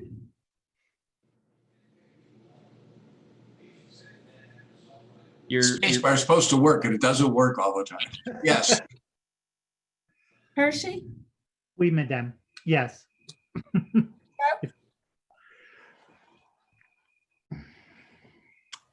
Shelley? Oh, I thought I already voted. Yes. David, Yes. motion passes unanimously. These nights get longer the earlier they get, don't they? Go ahead, Mr. Mayor, Charlie. we didn't put a review date, which we normally do. We're gonna look at this again, the first meeting of October. I think it's been our recent history is to look at, and that might tie into what you were talking about in security. So I think we should kind of agree with put on the agenda for the first meeting in October to look at it.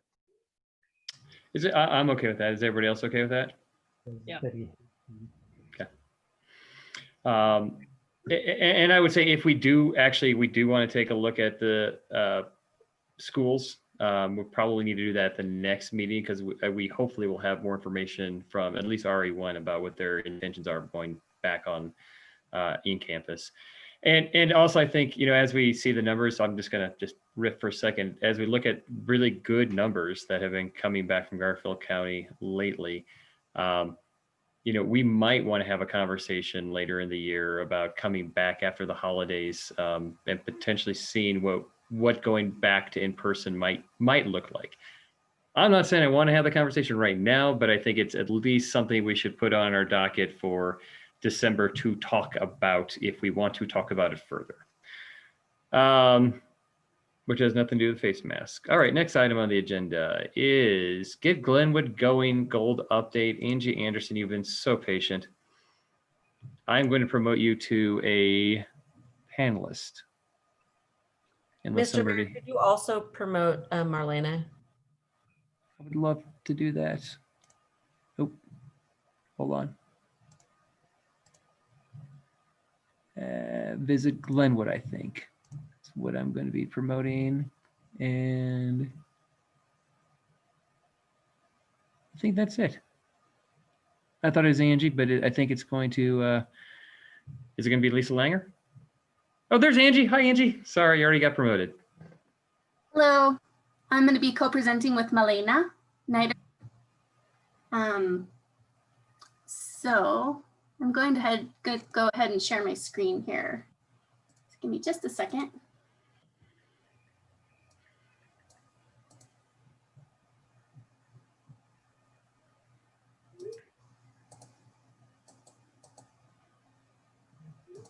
Okay, can you all see that? No, now you can, maybe. Okay, can you see my screen? Okay. Thank you, everybody. Good evening, and thanks for sticking around. I know you've had a long evening already. I'll be co-presenting tonight with Malena Neidert. She's the Tourism Promotion Project Manager. So a few months ago, I think it was back in May, we initially talked about the Get Glenwood Going program, which it was a multifaceted approach to getting our economy up and running again. So we just wanted to give you a brief update on where we are with that, and we'll get going. So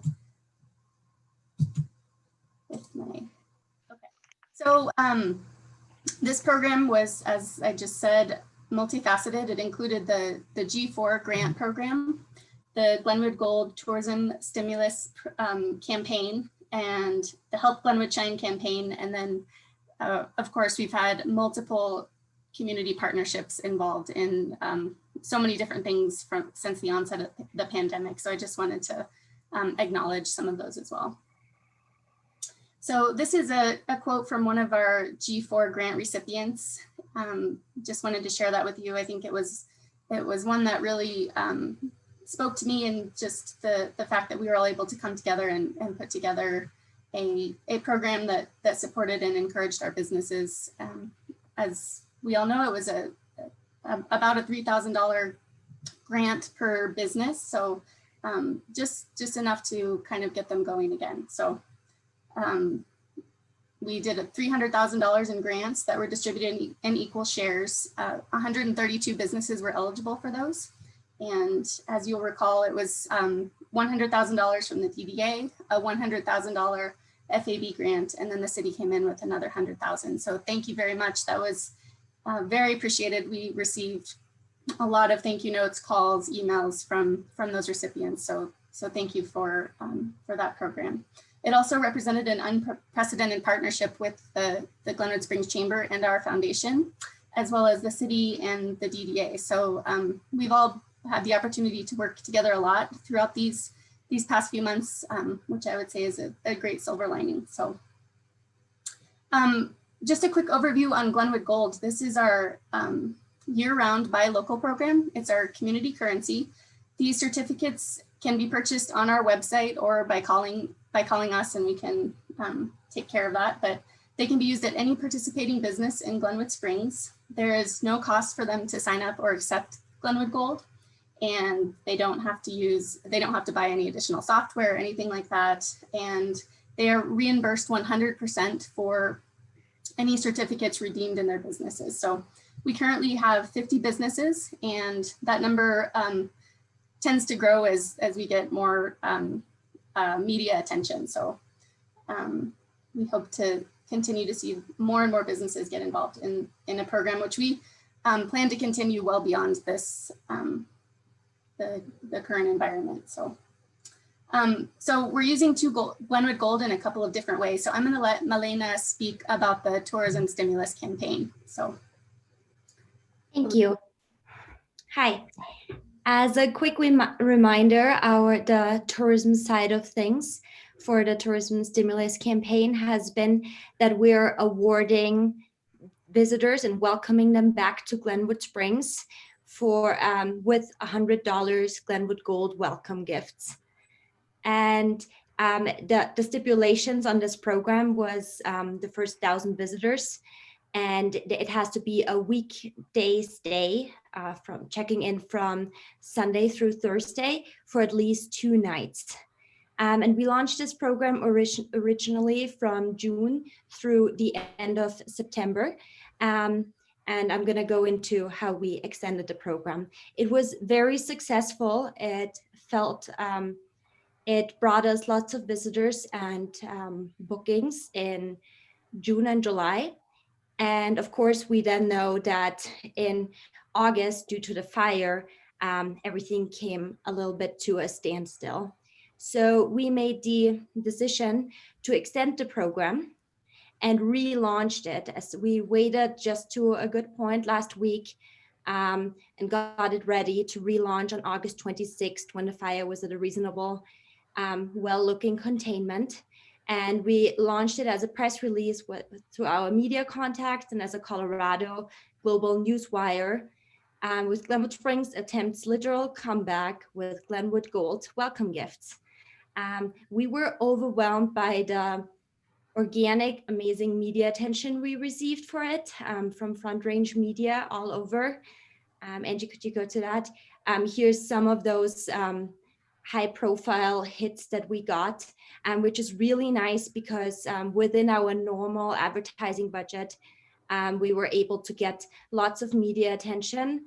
It is calculated that we achieved a media value of an estimated media value, meaning if we would have bought this in ads, of about 1.7 million just within the last week through these, well, CBS 4 News, Fox News out there, Colorado, really nice social media attention, and so on. Angie, could we go to the next slide? Here are a few Glenwood Gold stats. Feel free to ask any questions if you have more questions about the stipulations. It is really a smart thought out with how people claim it and spend it in Glenwood Springs businesses when they get to town, and we ensure that they really stay. The overall stats is a total of 100,000 will be distributed with this program. 50,000 came out of the tourism promotion reserves, and the county offered to match with another 50,000. So we extended the program from initially the first 500 visitors to Glenwood Springs to we're able to give this out to 1,000 visitors. So far, $25,000 have been claimed and have been spent or are about to be spent. 445 visitors have claimed it so far. That means they might have not picked up their gold so far, but about half of them, lots of trips have been scheduled for September and October, and making us really optimistic to bounce back this shoulder season, which we've been pushing hard to recover from our weak August. So 75,000 will be distributed till the end of November, which is how long we extended the campaign, really to help our fall season to bounce back. And as I said, as Glenwood Gold does encourage weekday stays and at least 2 nights. However, the stats we're seeing are really wonderful because, well, we want the people to stay at least 2 nights if we're giving them $100 in Glenwood Gold, which is then going back into Glenwood Springs. But what we're seeing is that 50% of applicants stay longer than the minimum of 2 nights. And 26% of our recipients stayed 4 nights or longer. And what we're getting, the reaction in the visitor center are just wonderful because these people are like genuinely thankful. It's lots of people who've been true fans or who come multiple weeks a year and visit us. Some people who made this the entire reason for their trip. So it's a really wide, diverse group of people. And then the stats of where we see it being spent all over town, very good mix of businesses. It's very encouraging, and we're excited to have a successful fall season with this program. I think that's it. Elena.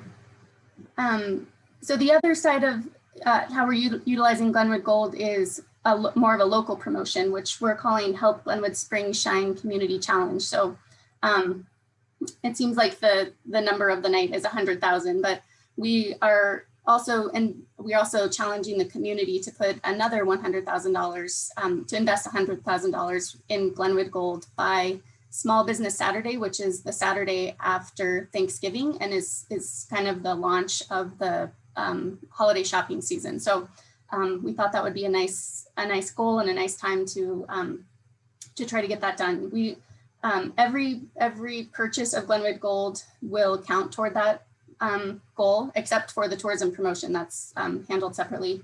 And if we succeed, we will host some type of a celebration. We don't know what that looks like yet in terms of what would be allowed, but that we will do something thanking the community for supporting our local businesses. And that would be on Small Business Saturday. So we'll keep you posted on what that is going to be. So great news is that we are more than halfway to our goal. And as you can see, 51,730 to be exact. And this is really thanks to some amazing community partnerships. Glenwood Springs is a very generous community, and Alpine Bank and Glenwood Springs Forward both came to us and said, we want to be a part of this. And so they both ran really great campaigns. Alpine Bank gave away $25,000 worth of Glenwood Gold through their Grateful for Glenwood program.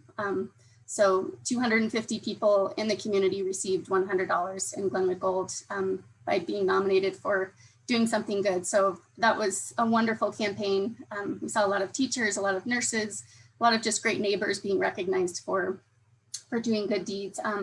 Glenwood Springs Forward also did a campaign where anybody who purchased a car during mostly the month of July would be given $200 worth of Glenwood Gold. So that helped a lot as well. And then we've also been having businesses contact us and wanting to set up programs for their employees, whether it's just a recognition or appreciation program. So, and then of course, individual purchases. So we hope to see more of that, and we will be continuing to promote the message of shopping local and how important that is, and we can utilize Glenwood Gold as a way to do that. So,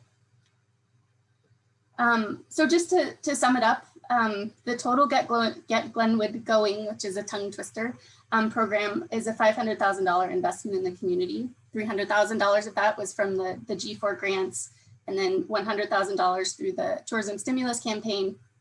And then we're hopeful that we will also get another $100,000 through the Help Glenwood Shine Challenge. So I just want to leave you with this quote: coming together is the beginning, keeping together is progress, and working together is success. And I truly believe that our community is doing this right now. And so it's been tough on our businesses. It's been tough on our community to have not only a pandemic, but a major wildfire. But coming together, I am confident that we will get through this. And we're really looking forward to a great shoulder season and winter moving forward. So I would like to mention really quickly too, some of the other partners throughout the pandemic and other things. CMC, of course, the Small Business Development Center, the library, Post Independent. There's just been so many that have come to help. So I just mentioned a few there. There's so many that we could go on and on all night, but I just want to thank you guys for everything that you've done, and your staff has been amazing. And so I'm grateful to be a part of all of this, and Marlena, I know, is too. So thank you. If you have any questions, please let us know. Questions? Comments? Praise? Go ahead, Charlie. I want to thank Angie, the chamber, Marlena, and our city staff. I know they've also worked with everyone. These are great programs. I appreciate everything you're doing, and we hope to continue to partner with you in getting the businesses back in a successful reign. So thank you very much. Thanks, Charlie. Shelley, Rick, and then Paula. Yep. I too just want to heap praise on you guys, Angie and Marlena. What a great job. It's a creative solution with the Glenwood Gold. I really like both elements of it, for the tourists to get people to come here during the week, and also for the community and the businesses to come together. So great job, really nice presentation, and the grants that went out to businesses are wonderful. So thank you so much. Keep up the good work, and we'll continue to work together through this. Thanks, Shelley. Rick.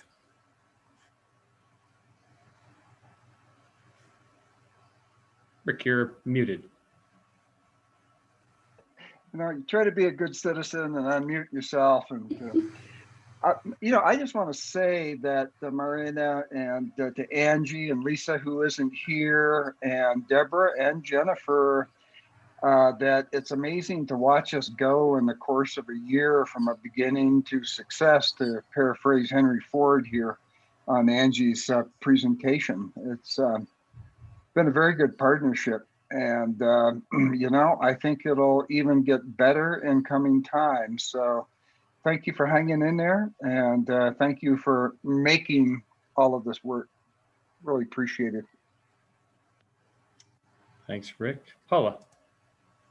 I reiterate, nicely done, very nicely done. And what I really love is that you guys found a silver lining and said, this is working well, and what can we do this winter?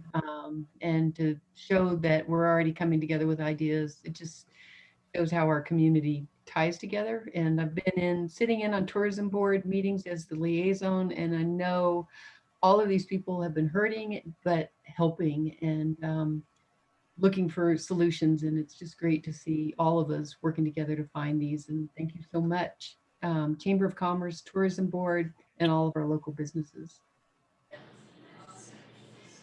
Steve Davis. What everybody else said, and plus thank you very much. It's always great to have a chamber that you can lean on, and that isn't always the case as you travel across the country. So Angie, you've done a great job there. You've carried that torch well. Thanks. All right. Rick, did you want to say something again? You're muted. No, I was just remiss in not recognizing the role of the DDA within all of that too. And I want to go back and add that to the kudos pile. So thank you guys.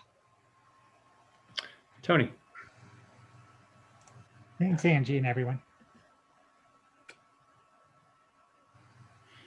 All right. Well, thank you very much, guys. Yeah, this is a great campaign, and you guys put a lot of work into it, and it reflects well upon yourselves, reflects well on this town, and I'm proud to be part of it. So thank you very much, guys. And next on the agenda, thanks for waiting around, obviously, Angie and Marlena. Thank you. Thanks for having us. Reports from city administration, city manager, Grand Junction and City of Glenwood Springs letter to CDOT. Thank you. Before I forget to tell you though, I believe we are planning a community meeting about flood risk next Wednesday night at 6 p.m. So we're just pulling that together. You'll hear more, but we heard loud and clear, you should do this and you should do this quickly. I think FEMA's going to join us. The sheriff is going to join us as well. So we're just going to keep trying to get that message out. The letter, the manager of Grand Junction would like me to send a letter with him. I do think CDOT has gotten the message very clearly and is doing a really good job, but I'm always happy to do, local collaboration. But since we were sending it to CDOT, I just figured I should let you know. Okay. Deb, can I ask a quick question? I'll raise my hand. Deborah, on the I'm not here next Wednesday, so for the meeting on the flood risk, do we have somebody working? I imagine that we do, but on a really solid alert system and warning system. If we have storms coming, do we go above and beyond reverse 911 or the text alerts from the county? How are we really going to reach out to the community and make sure everybody knows if we've got an event potentially coming? Gary has been working with the county emergency manager on trying to get alerts set up. I believe we're trying to put up weather stations so we can get a better idea of rain. So yes, we're working on that. No, I don't believe it is fully in place yet, but we're making progress. And the city is not in charge of emergency management for the whole county. So right. So just curious, yeah. Making sure that all of No Name residents, Canyon, and everybody around Glenwood Springs is signed up for that. Maybe really clear instructions on how we get signed up for the right thing. I think that would be very important for us to include. Okay, great. All right, Steve. Deborah, I just want to say thank God for you and your staff. It is so comforting to sit here today with all the issues that we have and that we have had, to have a staff at the city level that allows us all to sleep better at night. So thank you very much. I appreciate that, and I want everybody else to think of that as well.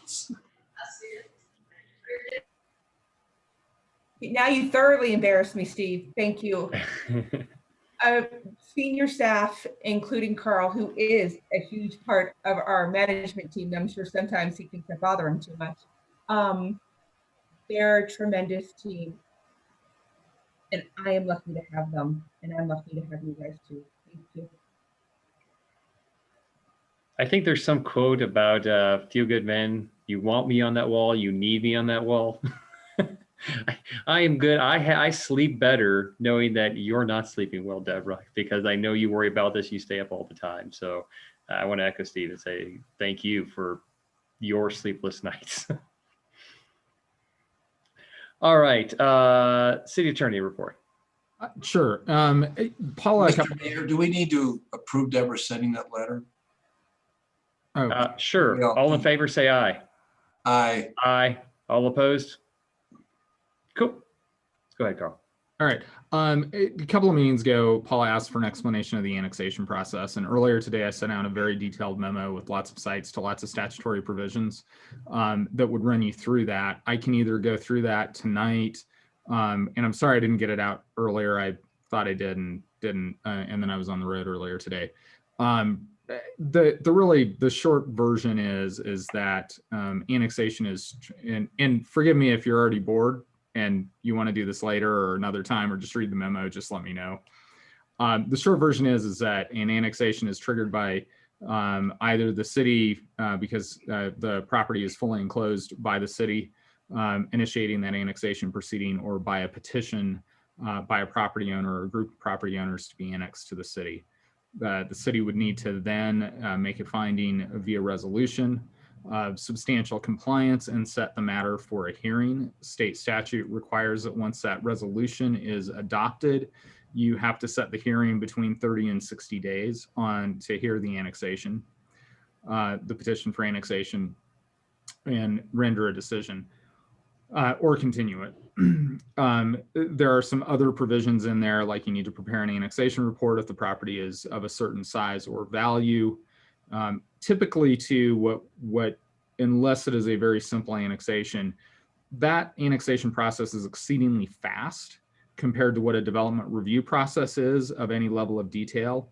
And so typically what you will see is that we try to we actually allow the development application to start before we come to you with a resolution of substantial compliance, so that those two things meet up together. In my experience, it's a really bad idea to annex property and give it certain vested rights before you know what the development plan is really going to look like, and approve that concurrently. So we have not seen a large annexation in some time. I think the last one that we seriously considered was the Burgeony Ranch, which was probably 2014-ish, 2013, 2014. So that's kind of the process in a nutshell. And like I said, the memo that I gave you runs through a ton of detail on the minutia of annexation. I'd also suggest that because I think all of you are signed up with CML, they have tremendous resources, not in quite so much legalese, on things like annexation that you can take a look at on their website as well, because you're a member. So I would suggest, if you're really interested in that, that's a great resource as well. Happy to answer any questions. I do want to point out, we don't have any pending annexations. I know there's a lot of interest in the potential of the property behind the mall. We don't have a petition for annexation. We don't have a development application. I really don't have anything that I could tell you or discuss with you, because we're just not there yet. So that's kind of annexation in a nutshell. The other thing I would say about annexation is that it's not obligatory that you annex any property. And as a result of that, it's a contract negotiation. And so annexation is oftentimes where you can go above and beyond the code. And I certainly typically suggest to clients that we go above and beyond the code, excuse me, to ask for something more, because there is, in moving from outside of a municipality to inside, you gain a lot of development potential, right? You gain city services, you usually gain increases in density. There are all kinds of advantages of being inside of a municipality. And so I always like to suggest that we should be looking for something more than what you would just get if it was a property that already had zoning on it of a certain type and density of a certain type, that you would be operating in a code environment where you can only ask what the code allows. In annexation, we can ask much farther than that, and in fact probably should. So with that, happy to answer any questions. Questions for Carl?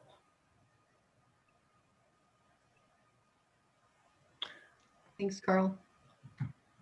All right. Guys. All right. There is, seeing that there's no correspondence that are incoming or outgoing, I will ask for a motion to adjourn. And that's courtesy of Charlie. Usually I just adjourn it. I so move. Second. All right, been moved by Shelley, second by Tony. All in favor, signify by saying aye or waving your hand and surrender. Aye. Motion carries unanimously. Good night, everybody. Bye. Nice.